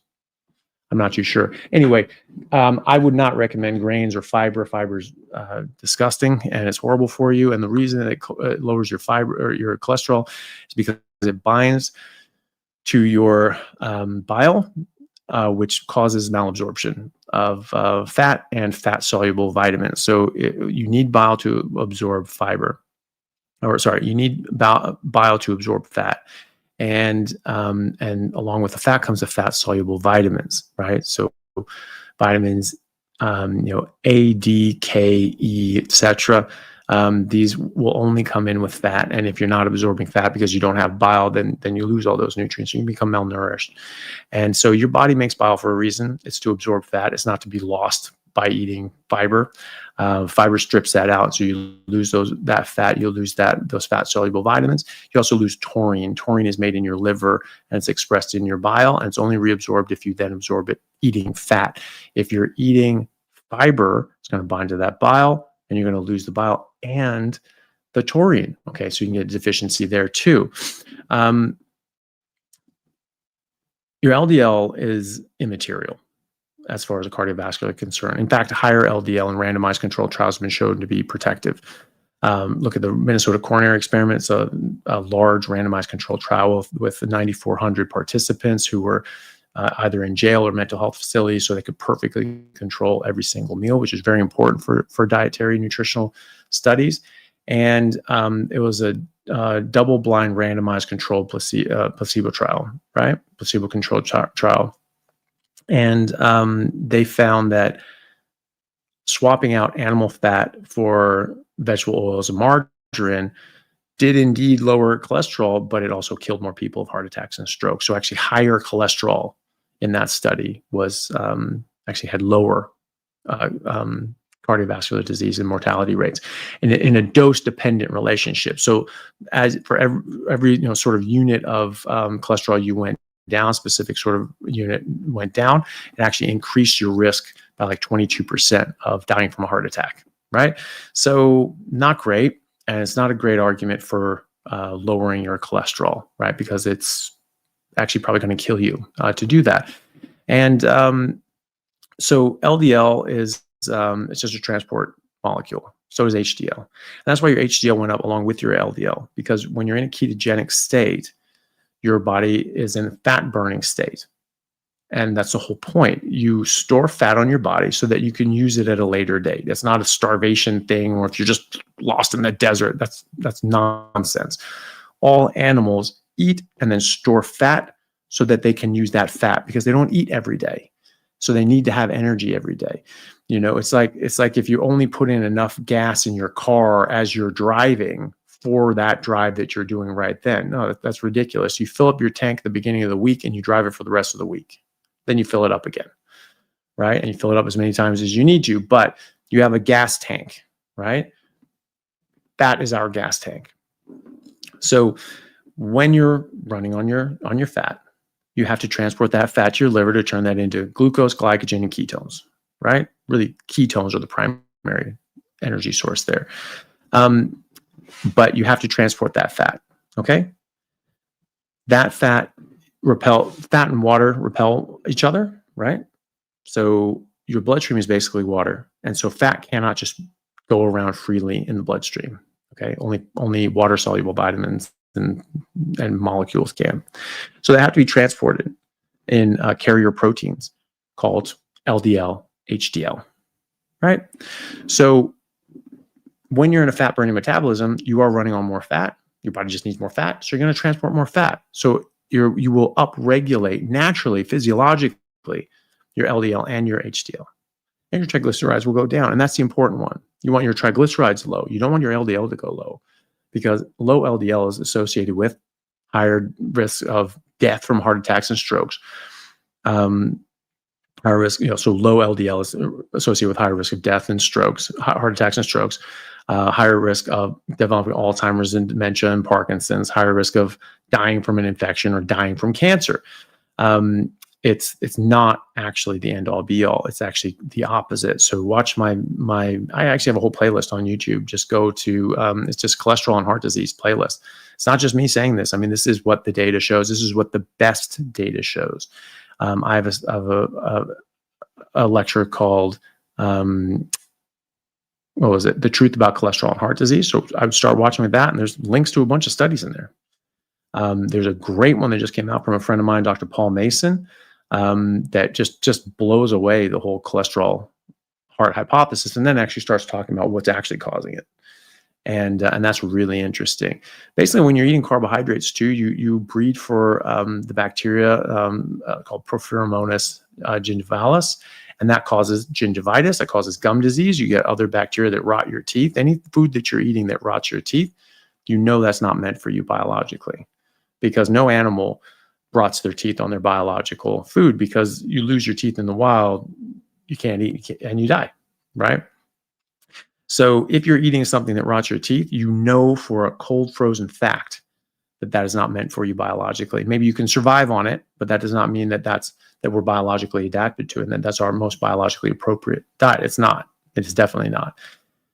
And so carbs are definitely not. But also they breed for candida, which makes a biofilm with Porphyromonas gingivalis, and so they grow together when you're eating carbs. When you cut out carbs, the candida dies and Porphyromonas dies with it, because it can't live without candida, right? And so when you're not eating carbs, you don't have these bacteria. Now that bacteria is being shown, and Dr. Mason talks about this, is that we're actually seeing Porphyromonas gingivalis in heart disease, in bacteria, in arterial plaques. We're seeing in brain tumors. I just interviewed a lady. She's a professor at Stanford in bioengineering, and Dr. Annalise Barron, and very interesting lady. I'm very excited to get that one up in the next few weeks. And she's actually finding this up. She was talking about a study that, I don't know if it was she did it or someone else did it, but anyway, they were looking at GBMs, glioblastoma brain cancers, and they actually found that in 89% of the tumors sampled and looked at, 89% of them had Porphyromonas gingivalis in the tumor, right? So that's bacteria that's in your mouth that is only there if you eat carbohydrates. Your oral health is a window to your overall health, and especially your cardiovascular health. And so if you're getting the wrong bacteria in your mouth and your teeth are rotting, you're getting gingivitis, you can absolutely expect that your body's being damaged as a result of that. And that comes from carbs and fiber, and unfortunately. So I do stay far away from those sorts of things as a doctor, because of the health ramifications that those things can have. Pizza tastes good, right? Donuts taste good. Cake tastes good. I would love if carbs were good for you. They are not. They are really, really not. And they cause a lot of downstream problems, besides just being carbs and causing excessive amounts of glycation and damage and things like that. You don't want to artificially lower your cholesterol. Your body's doing that on purpose. If you have to fight your own biology, you're doing something wrong. Eating plant fats, they'll have plant cholesterol called plant sterols. And that, again, signals your liver, or that signals your liver to say, hey, we have enough coming in, just lower it down. So again, it artificially lowers your cholesterol levels below where your body wants it to be. So eating carbohydrates, you lower your cholesterol because you're not on a fat burning metabolism. Eating plant fats, it's not because you're not eating saturated fats, because you're eating plant oils, plant fats. And that lowers your cholesterol below where your body wants it to be, right? So there's a study with coconut oil, which is 95% saturated fat, but it has those plant sterols, gave that to people, lowered their cholesterol. Okay, so it's not saturated fat, is it? But then they gave people butter, same study, 65% saturated fat, 35% unsaturated fat, no plant sterols, no plant cholesterol. Cholesterol went up because they're not getting those plant sterols in. So cholesterol is very misunderstood. It's extremely healthy. It's very good for you. It's what your body's made out of. It's what your brain's made out of. It's what all your hormones are made out of. It's what testosterone's made out of. It's what every cell in your body's made out of. The cell membrane is a lipid bilayer of cholesterol molecules. So this is an extremely important molecule. You would die without it. You wouldn't even exist without it. There would be no life on this earth without it, because every single organism on this earth, even down to single-celled organisms, they're all made out of cholesterol. They all make cholesterol. It is the fundamental building block for all life. It's the fundamental building block. It's not it is the fundamental building block for all cells on the face of this earth that we know of. So that's really important. So I understand where your doctor's coming from. Look, this is just how we're trained. Cholesterol is really bad. I have no clue why your doctor is checking a 16-year-old for cholesterol levels. Your brain needs cholesterol, and there are no end of studies that show that if you disrupt the normal cholesterol metabolism of the brain, your brain will not develop properly, and you can get very serious neurological issues. So why are we trying to artificially lower your cholesterol? That's a bad idea. Your brain won't grow as big, and you won't grow as tall. If you're eating carbohydrates, that stunts your growth. You know why? Because carbohydrates raise insulin. Insulin blocks growth hormone. Growth hormone is what makes you grow during puberty. So you want to be 6 inches shorter on average, like the rest of people post-agriculture. That's what happened. As soon as people adopted agriculture, on average, it dropped by 6 inches average height.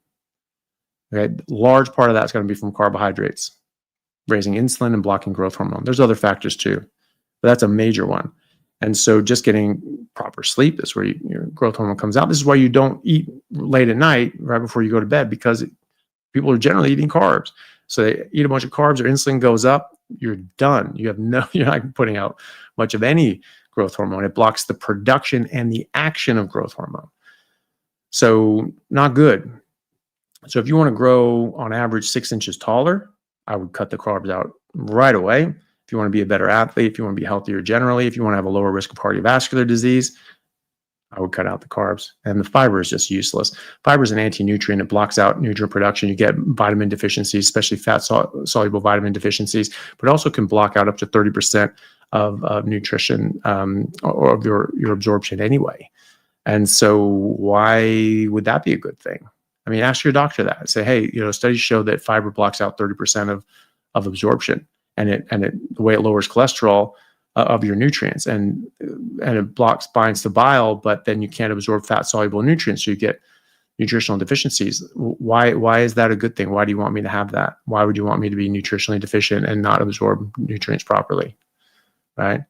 What nutrients does fiber provide, given the fact that it cannot be broken down and provides no nutrients? How can it be an essential nutrient if it's not even a nutrient? Now, you don't have to be challenging. You can just ask innocently, like, hey, I'm just confused. Like, why? And he'll probably pull some bullshit out of his ass. But if he has any sort of insight into his own practice in life, it might actually make him sit up and think like, shit, I didn't really think about that, But either way, I'm not your doctor, so I can't give you direct medical advice, but those are just some general things. That's how the body works. That's just basic physiology. And, so cholesterol is not a bad thing, cholesterol per se. It's a lot more complicated than that. And it's very misunderstood. It's very, very important. And you have lower cholesterol, you have lower hormones, you have lower testosterone. And I've patients that were 18, just eating a normal standard diet, a bunch of grains and fiber and all that bullshit. Testosterone was probably a fifth of the lower edge of what is optimal for a young man. And just dropping most of the carbs and just having some rice and pasta 2 or 3 nights a week, but mostly eating meat and mostly not eating crap the rest of the time, his testosterone nearly tripled, right? So, and growth hormone shoots up too, right? So that's good. That's very important. So if you want to be taller, healthier, stronger, bigger brain, better teeth, jaw development, and not get cavities and die of a heart attack, I'd probably go back to doing what you were doing. All right, buddy. Hope that helps.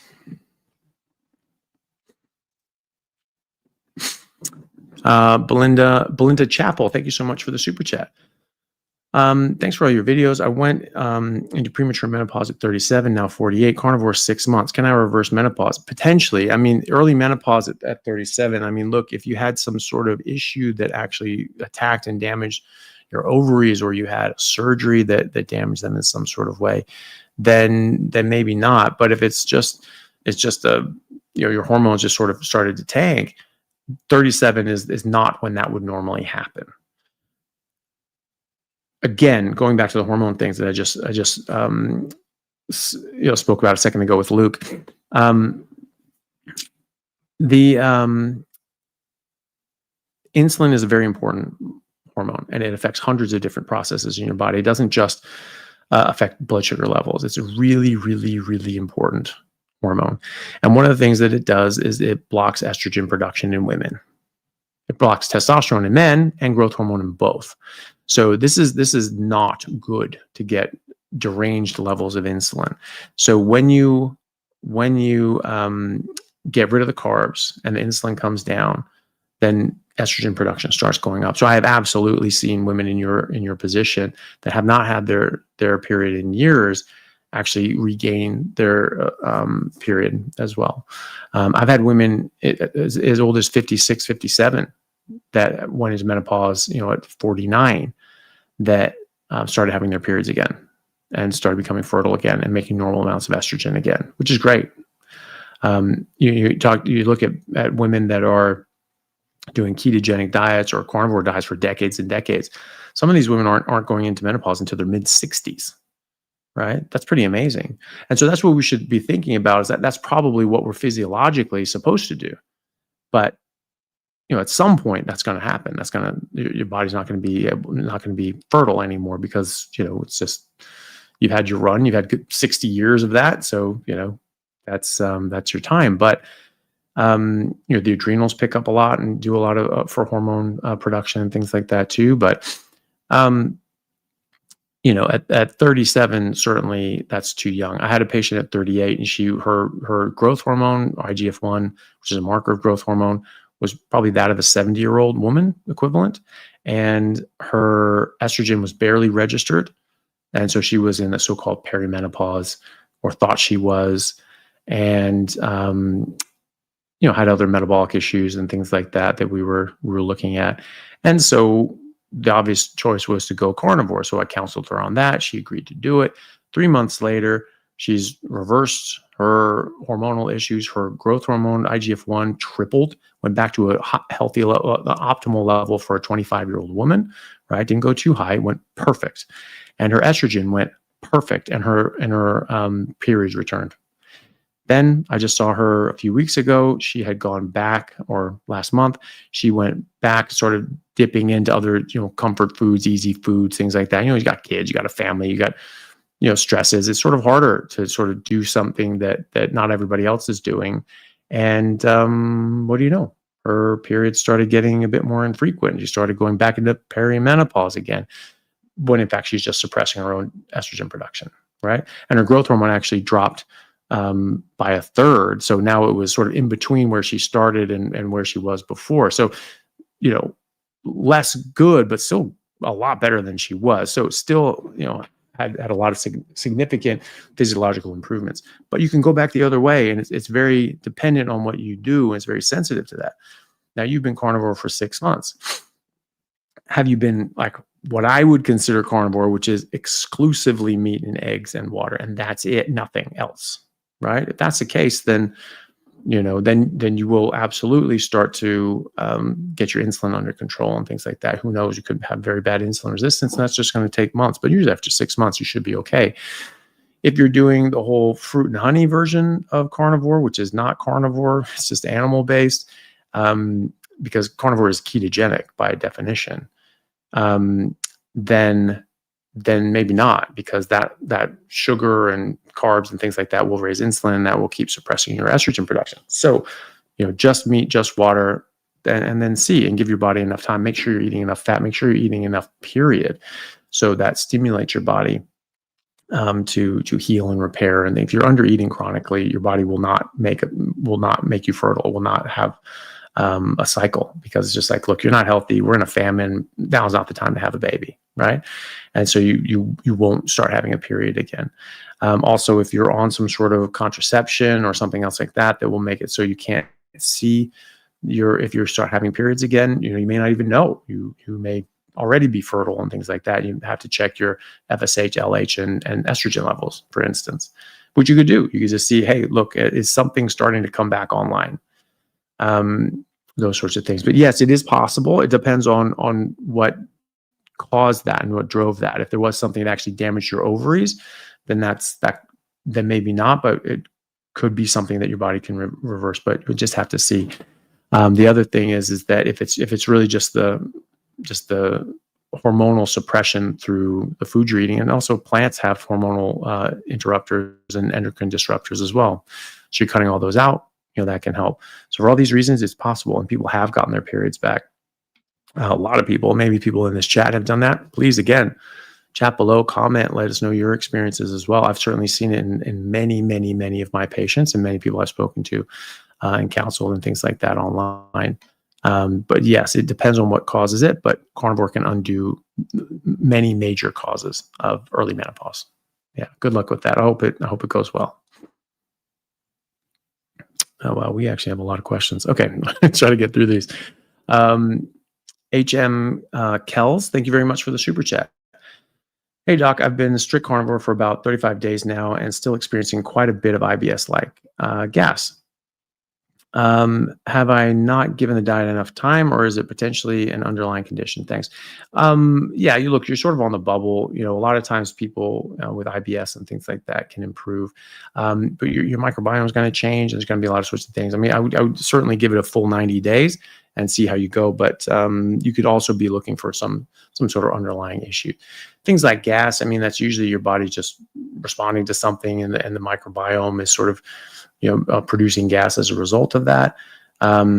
So, you're saying that you're strict carnivore, so that's great. I would just probably give it a bit of time and see how you go. Most people will,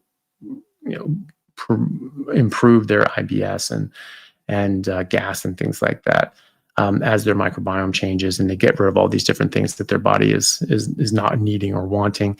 If somebody has extreme dysbiosis, maybe a bit of fermented dairy, some kefir or live culture yogurt that you put on the meat, you chew it up together, you swallow it together. Maybe that has something that you can benefit by.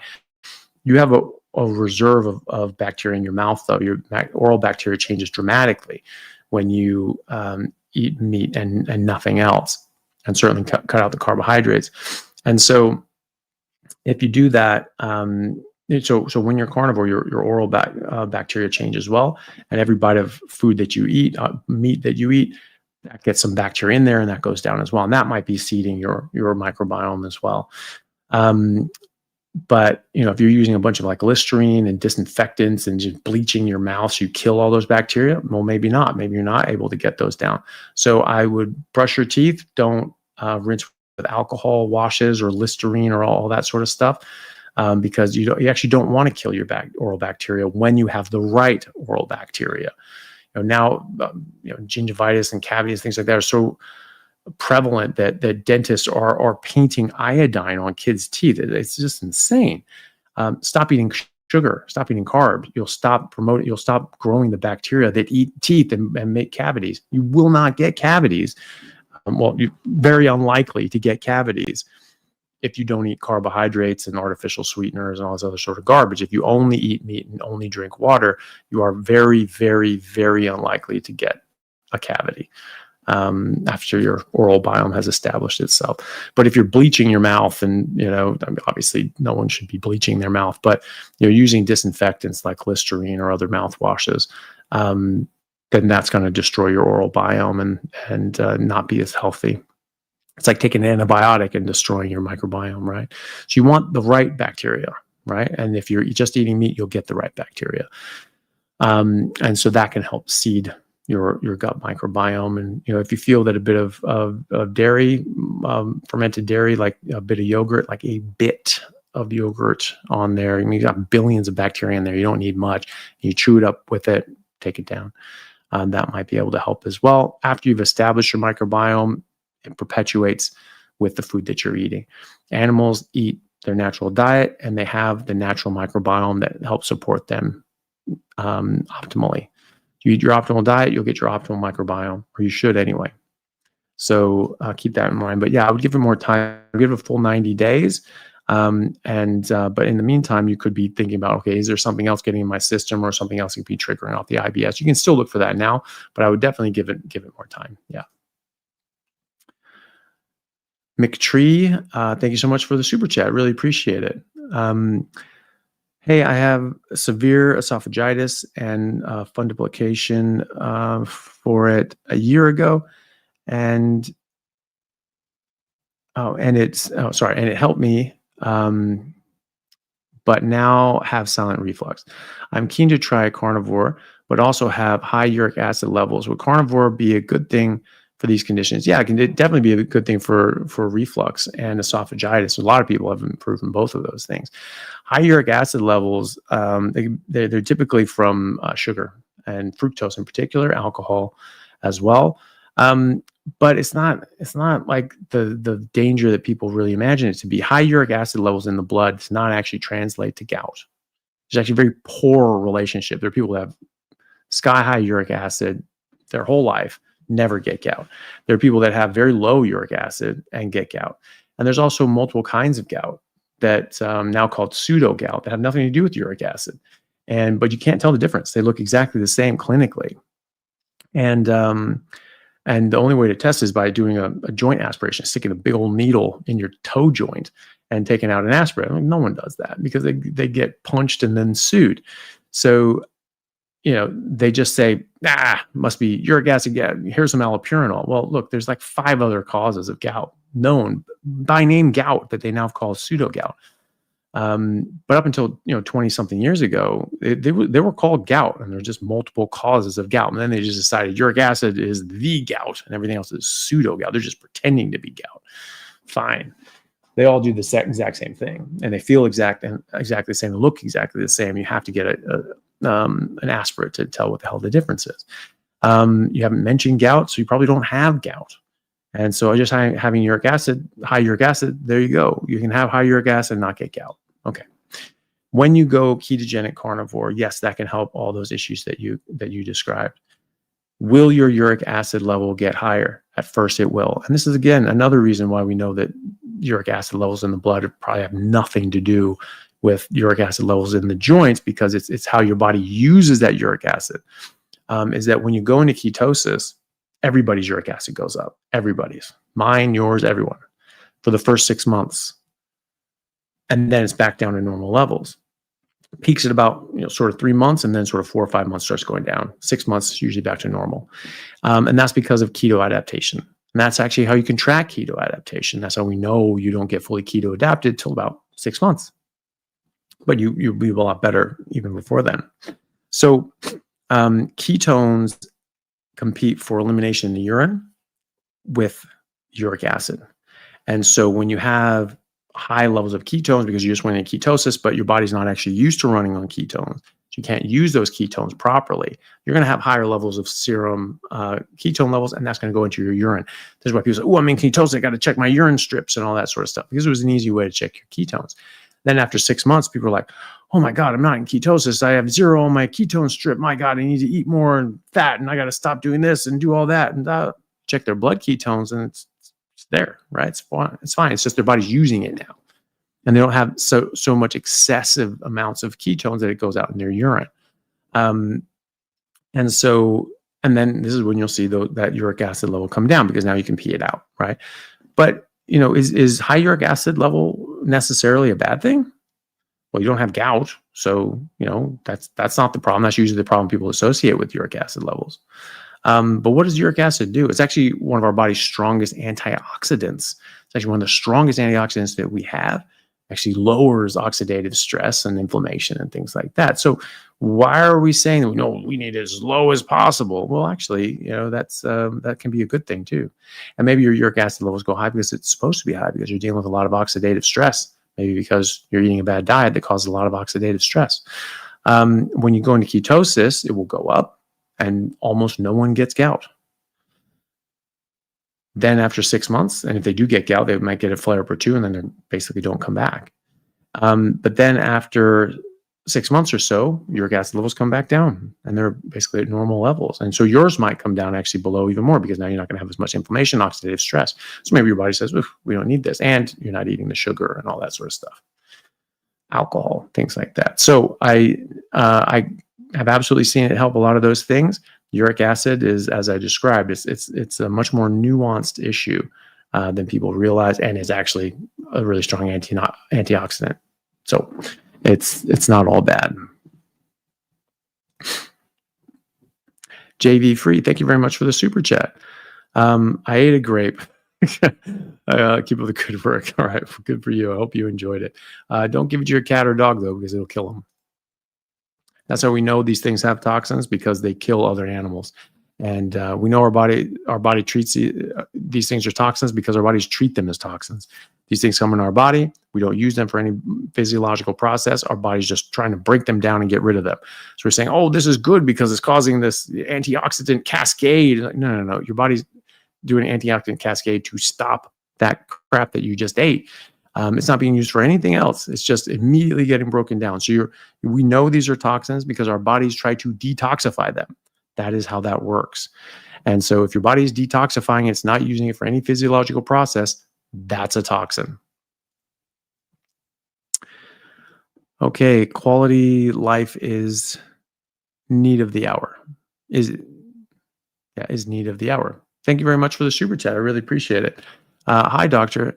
Help me get rid of lipomas without surgery. Well, lipomas are very insulin sensitive, and so people can grow these things from high insulin levels, but not always. They can other things too. So going on a carnivore diet could potentially shrink these things down. It's happened before, but it may not be possible in your case. I don't know. So I would just try that. I would just try a ketogenic carnivore diet, just meat and water, mostly red meat like beef and lamb, a lot of fat, and then just see how you go. Give it good 6 months, and see what the lipomas are doing. And if they're shrinking, great, just keep going. If they're really not going anywhere, they're getting bigger, okay, well then it might be another thing that's driving them. And you might just need to get them cut out, unfortunately. But hopefully not. Hopefully these can shrink down. But there's no guarantee on that one. Sorry. Good luck with it. I hope it does get better though. So user to the first power. Thank you very much for the super chat. Why don't you emphasize raw meat? Also, salt is bad. Okay. Well, for some people it is. I don't think you necessarily need salt. Early on can be helpful. When people are normalizing their insulin. Not everybody needs salt early on, but some people do. Some people lose too much sodium and they can get low blood pressure and they can feel pretty wretched. And some people, for that persists for some people, like Dave Feldman. He's he just, yeah, he needs copious amounts of salt, or he feels pretty rotten years down the track of being keto. He's not full carnivore, but keto anyway, so that could make a difference. But you know, I really don't use salt at all. But you know, I don't know if it's bad per se, but I know that that's an argument. But I just tell people just eat you know, salt to taste and things like that. For me, no salt is what tastes good, and I feel fine. And you get plenty of sodium just in meat. You don't need to salt. And that was actually the teaching for a long time in the carnivore communities, was or the zero carb communities. That's what carnivore was called previously. And they would always teach, yeah, just cut out the salt. You know, you don't need it, don't want it. Why don't I emphasize raw meat? You know, I talk about raw meat all the time. You know, the thing is, I don't think that you have to do raw meat. In fact, I know you don't. There's plenty of people that eat cooked meat. I mean, you look at the native tribes, you know, Hadza and Maasai, they cook meat. They might eat it raw too, but they also cook it. Same with the Inuit, you know, so there's sort of a mixture there. And in a lot of populations, they would boil the meat, and that could help with parasites. I'm definitely not in the camp that's saying that parasites are good for you, because I have seen them be not good for you. You only have to take one parasitic ova out of someone's brain and see them having horrible seizures and neurological issues to just be like, yeah, okay, don't want that. Malaria kills millions of people a year. Those are parasites, right? Then, you know, volunteer work in refugee camps in Bangladesh, a lot of parasites, a lot of problems, a lot of diseases from that. So a lot of African tribes and things like that. I mean, going back to Herodotus in ancient Greek, he's one of the original, well, he's the father of historians. He chronicled an encounter between the Ethiopian king and the delegate from Persia that just took over Egypt, and they're sort of sizing up their new neighbors. And, you know, the Ethiopian king asked them, you know, what their people eat and how long they live. And they described making bread and said they would live around 70 years. This is thousands of years ago, by the way. So the idea that people all died in their 30s is just stupid. You know, Socrates was in his 70s, and they had to kill him, you know, because he was so sharp. And so then the Ethiopian king sort of laughed at them and just said, well, no wonder you live such short lives if all you eat is dirt. You know, our people would only eat boiled meat and the milk of our cattle and water, and we would live 120 years, sometimes much longer. And genetically, we know humans are designed to live 120 years. So that actually tracks. But boiled meat, that's what you say. We don't just eat raw meat. We eat boiled meat. So that's going to kill bacteria, and bacteria is also going to kill parasites, and that's probably a survival advantage. We have been cooking meat for at least 1.6 million years. I mean, that's what the fossil record shows. In fact, we have evidence that people have been using ovens for about 800,000 years. We're seeing bones that are perfectly cooked through an even heat distribution, so it's not like over a fire with different heat points. Now, I suppose you could boil that whole big thing, but you need a big ass cauldron 800,000 years ago. I don't know what they would have had to do that. Maybe a big skin or something. They could have done that. But they were thinking it's probably ovens. And so what does that mean? That means that there's even heat distribution, but it penetrated into the bone because the bone was cooked. That means the meat on the outside of that bone was cooked, because you have to cook all the meat to get into the bone to cook the bone, right? And these weren't ones that they were roasting after the fact to then crack open for marrow, because they weren't cracked open for marrow, right? So these were actually just cooked. So people were eating cooked meat. And I think that killing the bacteria, or the parasites, I should say, was actually a survival advantage, right? We were basically the only animals that had that survival advantage. We didn't have to deal with foodborne parasites. That's a big deal. That's a big survival advantage. That kills a lot of animals. I mean, don't kid yourself.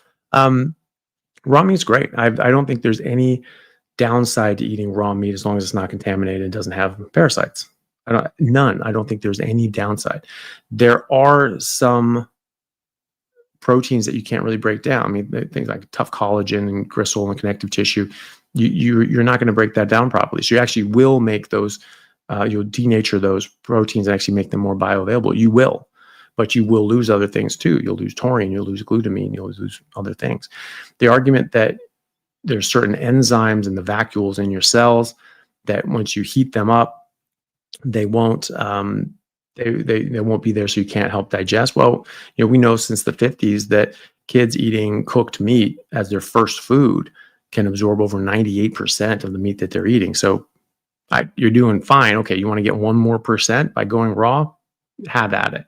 But the fact is that most people have no digestive issues. I mean, if they cut out the gristle, like a Salisbury steak, they don't defecate it all for weeks and weeks because they're absorbing 100% of the meat that they're eating, even though it's cooked. So, I don't see how much of an advantage that is, that this is going to increase the absorption, because we're already absorbing nearly 100% of the meat that we're eating, if not 100% if you cut the gristle out. As far as the enzymes and the vacuoles and things like that, I've heard different things, and none of them track. So they say that, well, you can't even cook these things sort of like medium rare or rare, whatever, because at 93 degrees Fahrenheit is what this person was claiming. A lot of these claims that made, they're just blanket claims. There's no like, here's a study that shows this. It's just like, oh yeah, this happens. Okay, based on what and according to whom, right? And so they say, okay, 93 degrees Fahrenheit, these enzymes will denature and break down. They won't help you break them down. Like, you're going to break things down just fine. Like, your body is designed for that. You have a digestive system. But 93 degrees Fahrenheit, that doesn't make any damn sense, because that's lower than body temperature of the animal. So wouldn't those enzymes have just died and denatured? Obviously, it can't be 93 degrees that's going to denature them, or they wouldn't have been able to exist. And also, that's lower than your body temperature. So even if you ate it raw and you ate it in your mouth, it's going to bring up to your body temperature. All those enzymes are going to die anyway. Okay, so maybe they meant 93 degrees Celsius. Well, that's damn near boiling, right? You're talking about like 190 degrees, right? And or 180 degrees or something like that. I mean, that's super well done. Okay, so just don't make brisket and bring it up to 203. Like, oh, okay, but. So you could certainly do a medium rare, right? But they're trying to say you can't even cook it medium rare because you're going to damage those enzymes. But I don't know if I buy that. I have not seen very good arguments as far as why you have to eat raw meat. I don't have a problem with people eating raw meat. I do it all the time. I sear the outside of my steak. I like it rare in the middle, like blue in the middle, like still cold in the middle. I like that. That's what I like. And so I'm getting the best of both worlds. I'm denaturing some things, getting more bioavailability there, and I've got more bioavailability. I'm not breaking down a lot of the nutrients inside. Perfect. I'm covered. And I'm not worried about parasites, because I know where my meat comes from. And in first world countries, and if you can trust where you're getting the meat, you should be fine. If you're eating wild game, I would probably cook it more, because I'm not going to want to deal with some parasites in there, right? There are really good nutrients in raw meat, and I think it's really good to do that if that's what you want to do. I don't think you have to, though, because a lot of those nutrients that get denatured are not absolute requirements for human beings. They might have a conditional requirement. Maybe someone doesn't make enough taurine, or maybe you're eating fiber, and that's pulling out your bile, which pulls out your taurine. So maybe you might need more taurine in your diet. Okay, well then, rare or raw meat is probably a good idea. Raw meat won't cause disease unless it's contaminated, so you're certainly fine to do that. But I don't emphasize it because I don't think it's necessary.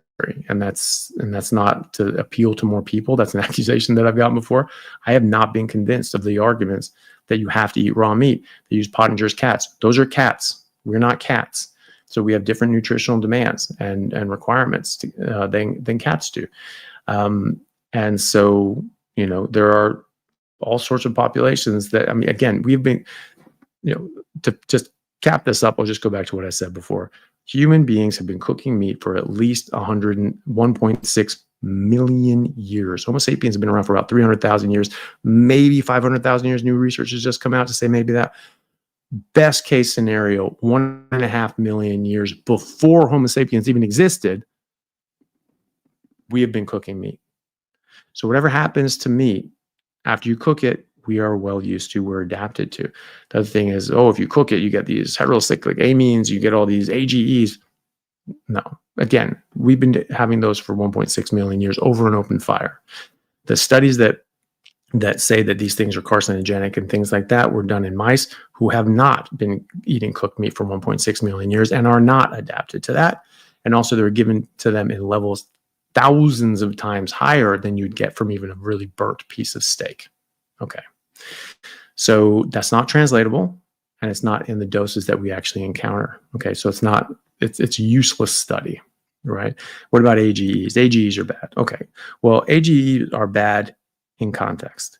AGEs are bad when you're having high glucose level that's making AGEs out of your tissue. That's what's wrong, because you're damaging your own tissue. And that's where the problem comes. You damage your blood vessels, you damage your blood supply to your organs, you damage the molecules inside your bloodstream and damage and corrode those like HbA1c. That's a advanced glycation end product of glucose and hemoglobin, right? So you're damaging that hemoglobin. Now it's not functional. It doesn't work anymore. So it's not, the problem isn't then that HbA1c goes running around causing havoc. The problem is that that's not able to function. That's not able to carry out its normal design and function. So now you have less functional molecules. You have less functional hemoglobin. That's the problem. And also just denotes how much damage you're doing to your body. When you eat AGEs, advanced glycation end products, first of all, your body breaks them down. You digest them, and then you absorb the constituent molecules of undamaged amino acids. And where you break these things down in their constituent parts and you use those. Even if you were to bring some of those AGEs into your body, which typically you don't. Typically you break those down in digestion before you absorb them. But let's say that you bring some in. I don't actually know of any study that actually shows you bring any in. You might actually just pass those out if you don't eat them. But let's just say you bring them in. You bring in some. Most of them will be digested or passed. Let's say you bring in some. Is that a problem? Is it the total burden of AGEs that's the problem? Or is it actually AGEs are a problem because it's damaging your body? Those AGEs don't go around damaging other things. They're just dysfunctional. They don't work. And so your body just has to clear them out, break them down, move them, and replace them, right? So it's not that you're having AGEs and that's the problem. The more AGEs, the worse. More AGEs causing more AGEs in your body, causing your body to be damaged. That's the problem. If you just drink a whole bunch of AGE juice, that's not going to do anything. Your body's just not going to use it. It's going to break it down and recycle it. That's what's going to happen. And so it's not that big of a deal. So I've just not been convinced by any of the arguments that you have to eat raw meat. I haven't had any problem, but also I do eat some raw meat, and a lot of people do as well. You know, a lot of people don't. A lot of people just like their meat well done. That's their business. You know, and if they feel good and they're improving their health and they're not having any issues, you know, who are we to tell them that that's not the right thing? You know, if their nutrients and vitamins and minerals are all tracking and they're doing great, you know, then that's fine. If you want to eat raw meat, I think that's great, you know, but I don't think you have to. And, you know, just be mindful that, you know, wild game and meat that's from, you know, dodgy sources or countries, you know, I would be careful. I would cook it. You know, in Bangladesh, that was just said, you never eat anything that's uncooked, ever. Nothing, because the parasites are a big deal over there. And so you would never eat fresh produce or fruit, ever. It's cooked everything. You know, you would not have a piece of watermelon. You just don't do it, you know, mostly for food handling, things like that, for stuff on the inside. But you know, all the other stuff, it's like you can't wash that stuff off, and this stuff is endemic. So in any case, you know, if you want to eat raw meat, go for it. But just I absolutely 100% think people need to be you know, aware of contamination. There's some people eating rotten meat, high meat, and they love it. Great, good for you. We do have very low stomach pH. We can deal with a high bacterial load. If that gets too much, you can get sick. You know, and in some cases that can be fatal. And people have gotten E. coli, you know, food poisoning, and they've died. They've gotten salmonella and they've died. we're going to be better able to deal with that stuff. Just because we have, stomach acids are, very on point, our immune system is very on point. But that doesn't mean that we can't ever get sick. And so just be mindful of that. And as long as you're careful and responsible, then you make good decisions, you should be fine. But I do not think you have to eat raw meat at all.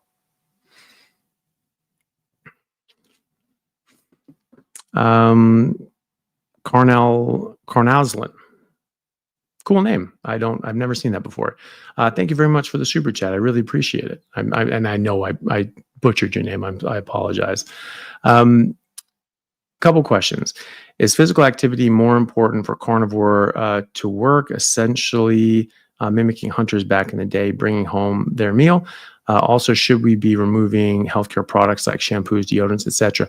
I would definitely try to limit all the different chemicals you're exposing your body to. Yes, because that can get into your skin, that can absorb into your skin, into your body as well. So just be mindful of that. Try to keep it as simple as possible. That don't have as much of these chemicals, and there are much more natural, just sort of basic things. I mean, there's even tallow shampoo, tallow deodorants. Those are the things that we use. I just use tallow soap, for instance. I actually think it's much better. Your skin almost feels a bit moisturized after you use it, as opposed to just dry and worn out, like the other soaps do.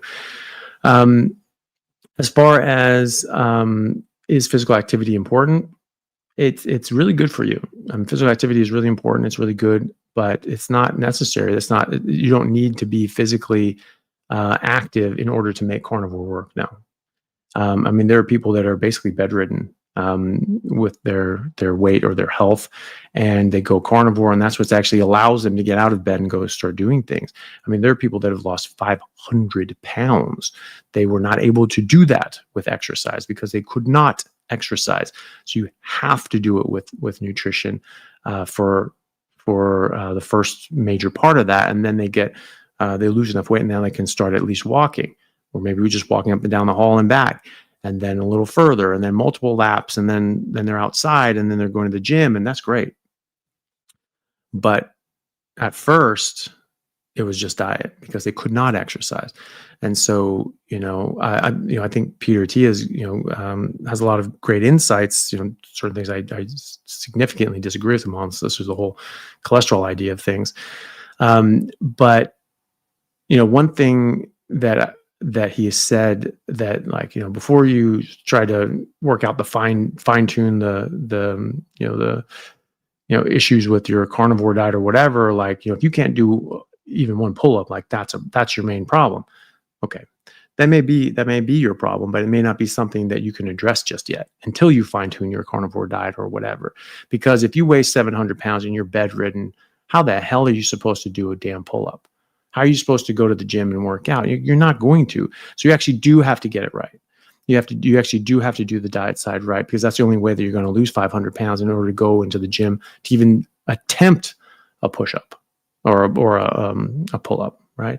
So, it is important. And no, you don't need to exercise in order to be successful with a carnivore diet to make it work. No, absolutely not. It will work no matter what. It's just what we're designed to eat.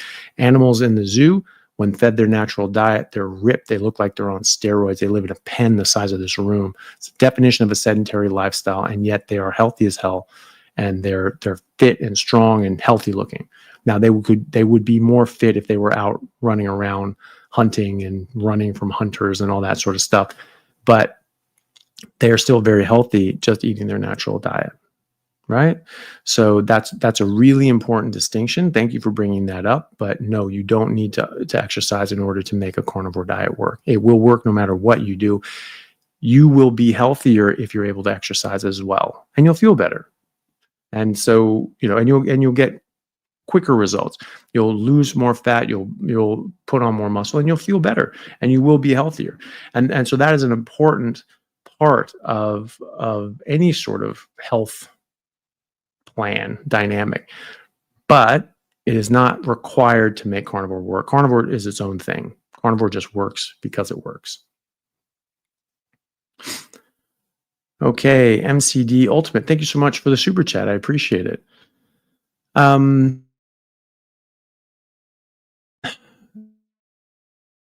down 15 kg. That's great. Good job.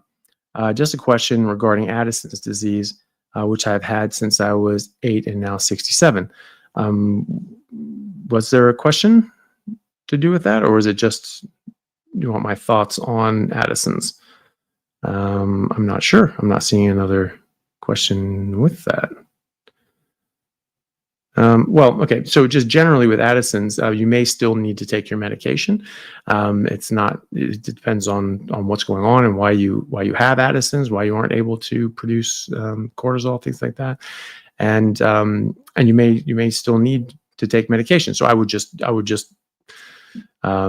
take it as you have before, and then if you're checking your levels and these sorts of things, and maybe you don't, and it appears that maybe you don't need as much, then great. There have been less people who have done carnivore with Addison's, so that's one that we don't have as much experience on. Maybe someone here has Addison's or knows someone with Addison's, they can comment on that. Good resource would also be going to the zero carb groups. Those are the original carnivore groups, like Zeroing In on Health and Zero Carb Health. These people have been doing carnivore for 20 years or more, many of them much more. And but that Facebook group has been around for a long time. Both those Facebook groups have been on for a long time. So I mean, a lot of people have gone through it, tried carnivore, and healed different things, and they've talked about it. And so you go in the search function. It's an amazing database, and you can look in Addison's disease, and then see as other people had it and what their experience with it as well. Be very careful with that, because if you don't have, if you stop taking your cortisol and things like that, I mean, you get very, very sick. And so, but hopefully it improves. Hopefully that gets better. Hopefully a lot of your symptoms of Addison's disease get better. And if it starts getting to the point that you don't need as much medications, amazing. And hopefully that is the case, but it's just not something that I've seen enough that I can give you a big, a big clear answer to. But if it does help, and in what ways, please do report back and let me know, because I would be very interested in that, because that is a question that comes up periodically. It's a rare disease, so not everybody thinks about it, but it's an important one. It's a very important one. So, it's interesting. Sort of the other side of it is like Cushing's, which would be hypercortisolemia. We actually put people on ketogenic diets already in mainstream medicine in order to ameliorate the negative effects of hypercortisolism. So, sort of on the other side of it. But, if you wanted to believe these jackasses talking about, ketogenic diets put you in a high cortisol state. Well, that's exactly what you want, because Addison's is a deficiency of cortisol. So, congratulations, if that's the case. But it does not actually raise cortisol inappropriately. It might be able to bring your cortisol back under control. We just have to see. It depends on what caused you to have that in the first place, and then and if that can be repaired. That's the main thing. So good luck with that. Hopefully that helps, and if it does, please let us know. It's going to help with so many other things, though, and it may just be that you just keep taking your medication as usual, and that everything else just works better as a result, and that you're a lot healthier overall. And that would be that would be what I would expect. And you never know. Fingers crossed on the Addison's disease. Okay, there's a question from a member, the Skeptic Tank. Thank you very much for joining the membership group. I really appreciate it. It's good to have you on board. I keep seeing the protein calculation of X grams per 1 pound of lean or desired body weight. Is that assuming one hasn't worked out? What if one works out fasted? Does the math change to account for a loss? Well, I think it's just a sort of a general guide of just say how much protein are you getting. I think the body just does that for you. Just eat fatty meat until it stops tasting good. You eat as many times during the day as your body's telling you to. It's the same for if you're putting on weight, losing weight, putting on muscle, losing fat, maintaining. It's the same thing, and your body will know. And so it's pretty easy to do that. The other thing is with those 1 gram of protein per 1 pound of lean body mass or desired weight or whatever. It's just giving you a ballpark. and just sort of saying, okay, hey, look, you need to eat, and the other thing is that a lot of these protein, that people are getting are things like whey protein, which don't have the same bioavailability and absorbability as like natural food. And so they think that, well, maybe you can't absorb as much, or maybe you're eating all this and it's not actually getting absorbed in the first place. It's also on a mixed diet, so people are eating plants as well as meat. So I'm getting some protein from this and from that plant and from this thing and that thing. There's much less bioavailability in plant proteins, and you don't get the right kinds, and you don't get the right constellation or proportions of amino acids that you actually need. That's important. So the other thing is that you're not eating it with plants on a carnivore diet. So you're not taking in anti-nutrients like tannins. Tannins specifically bind to and denature proteins so that you cannot break them down.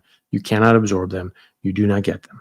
And so you have a glass of red wine or some grapes with your steak, you're blocking out a lot of those proteins, and you're just not going to absorb them. So is that going to apply to us, where our protein is 100% bioavailable, is perfectly proportioned, and we're not taking in any anti-nutrients like tannins that are going to block out the absorption of proteins? Probably going to be different. So it's going to be a tougher calculation, but again, I would definitely work out fasted, and I would just eat fatty meat until it stops tasting good, and do that as many times during the day as your body's telling you to. If you think you're under eating because carnivore is a very satiating diet, maybe you do that and be like, oh Jesus, I'm getting 0.5 gram per pound of lean body mass. Well, okay, well maybe you think about like, okay, well maybe I need to make it a point to keep eating until it stops tasting good, and get a bite that just tastes like cardboard, and make sure I'm trying to eat twice a day. Maybe my body needs more and I'm just not noticing it. That happens. So you could be under eating. So having a sort of a rough guide could maybe help with that. But if you're able to listen to your body will tell you what to do for the vast majority of people. All right. Brandon Roach, thank you so much for the super chat. I really appreciate it. Can I do OMAD, or do I need to eat protein before bed to avoid sarcopenia? No, it's fine. You don't have to eat protein right before bed. Certainly not to avoid sarcopenia. You just need to eat enough. And so again, it's really easy to undereat on a carnivore diet. So you have to eat fatty meat till it stops tasting good. Do that as many times during the day as your body's telling you to. If you're putting on weight, if you're putting on lean body mass, you will probably have to eat at least twice a day, if not 3 times a day. And it may be that you're not able to get enough in 1 or 2 goes, so your body wants you to eat 3 times. That's fine. So listen to your body. If you take a bite and it tastes good, you're hungry, keep going until it stops tasting good. If you think, well, I've only eaten once today, maybe I'll try a second time. First bite tastes like absolutely not. Then fine, you're done. You don't need to do that anymore. But if it tastes good, great, keep going. If you're eating enough and you're exercising, even just walking more than 4,000 steps a day actually has a significant boost in longevity and health. Getting over 9,000 is another step up. And then if you can get into the gym and you can, or even do sprinting or weightlifting, do explosive power, you can start jumping, do box jumps, these sorts of things, sprinting, box jumps. There's a recent study that Dr. Baker just talked about the other day, where it looked at the best kinds of exercise for aging, anti-aging effects. So people that did explosive exercises, they actually had better longevity. And so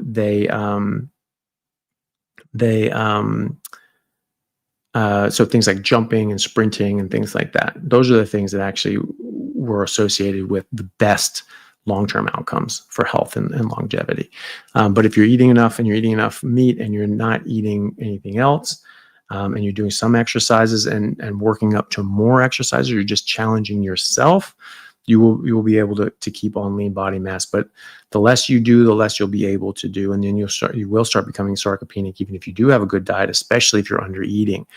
So eat enough, eat a lot, eat like it's your job, but don't eat if it doesn't taste good, right? You don't have to force feed yourself and do some of these things like, oh, you have to eat until you want to puke. You absolutely damn well do not. Listen to your body. Your body knows what it's doing, and just make sure you're getting enough. Okay.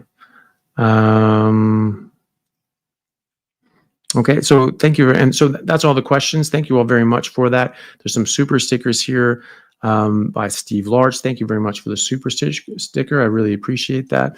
There's MN Quay says, I love Dr. Chaffee from Vietnam. Well, thank you very much. I appreciate that. And the feral grandma has gifted 5 Anthony Chaffee MD memberships. Oh, wow. That's pretty amazing. Thank you so much for that.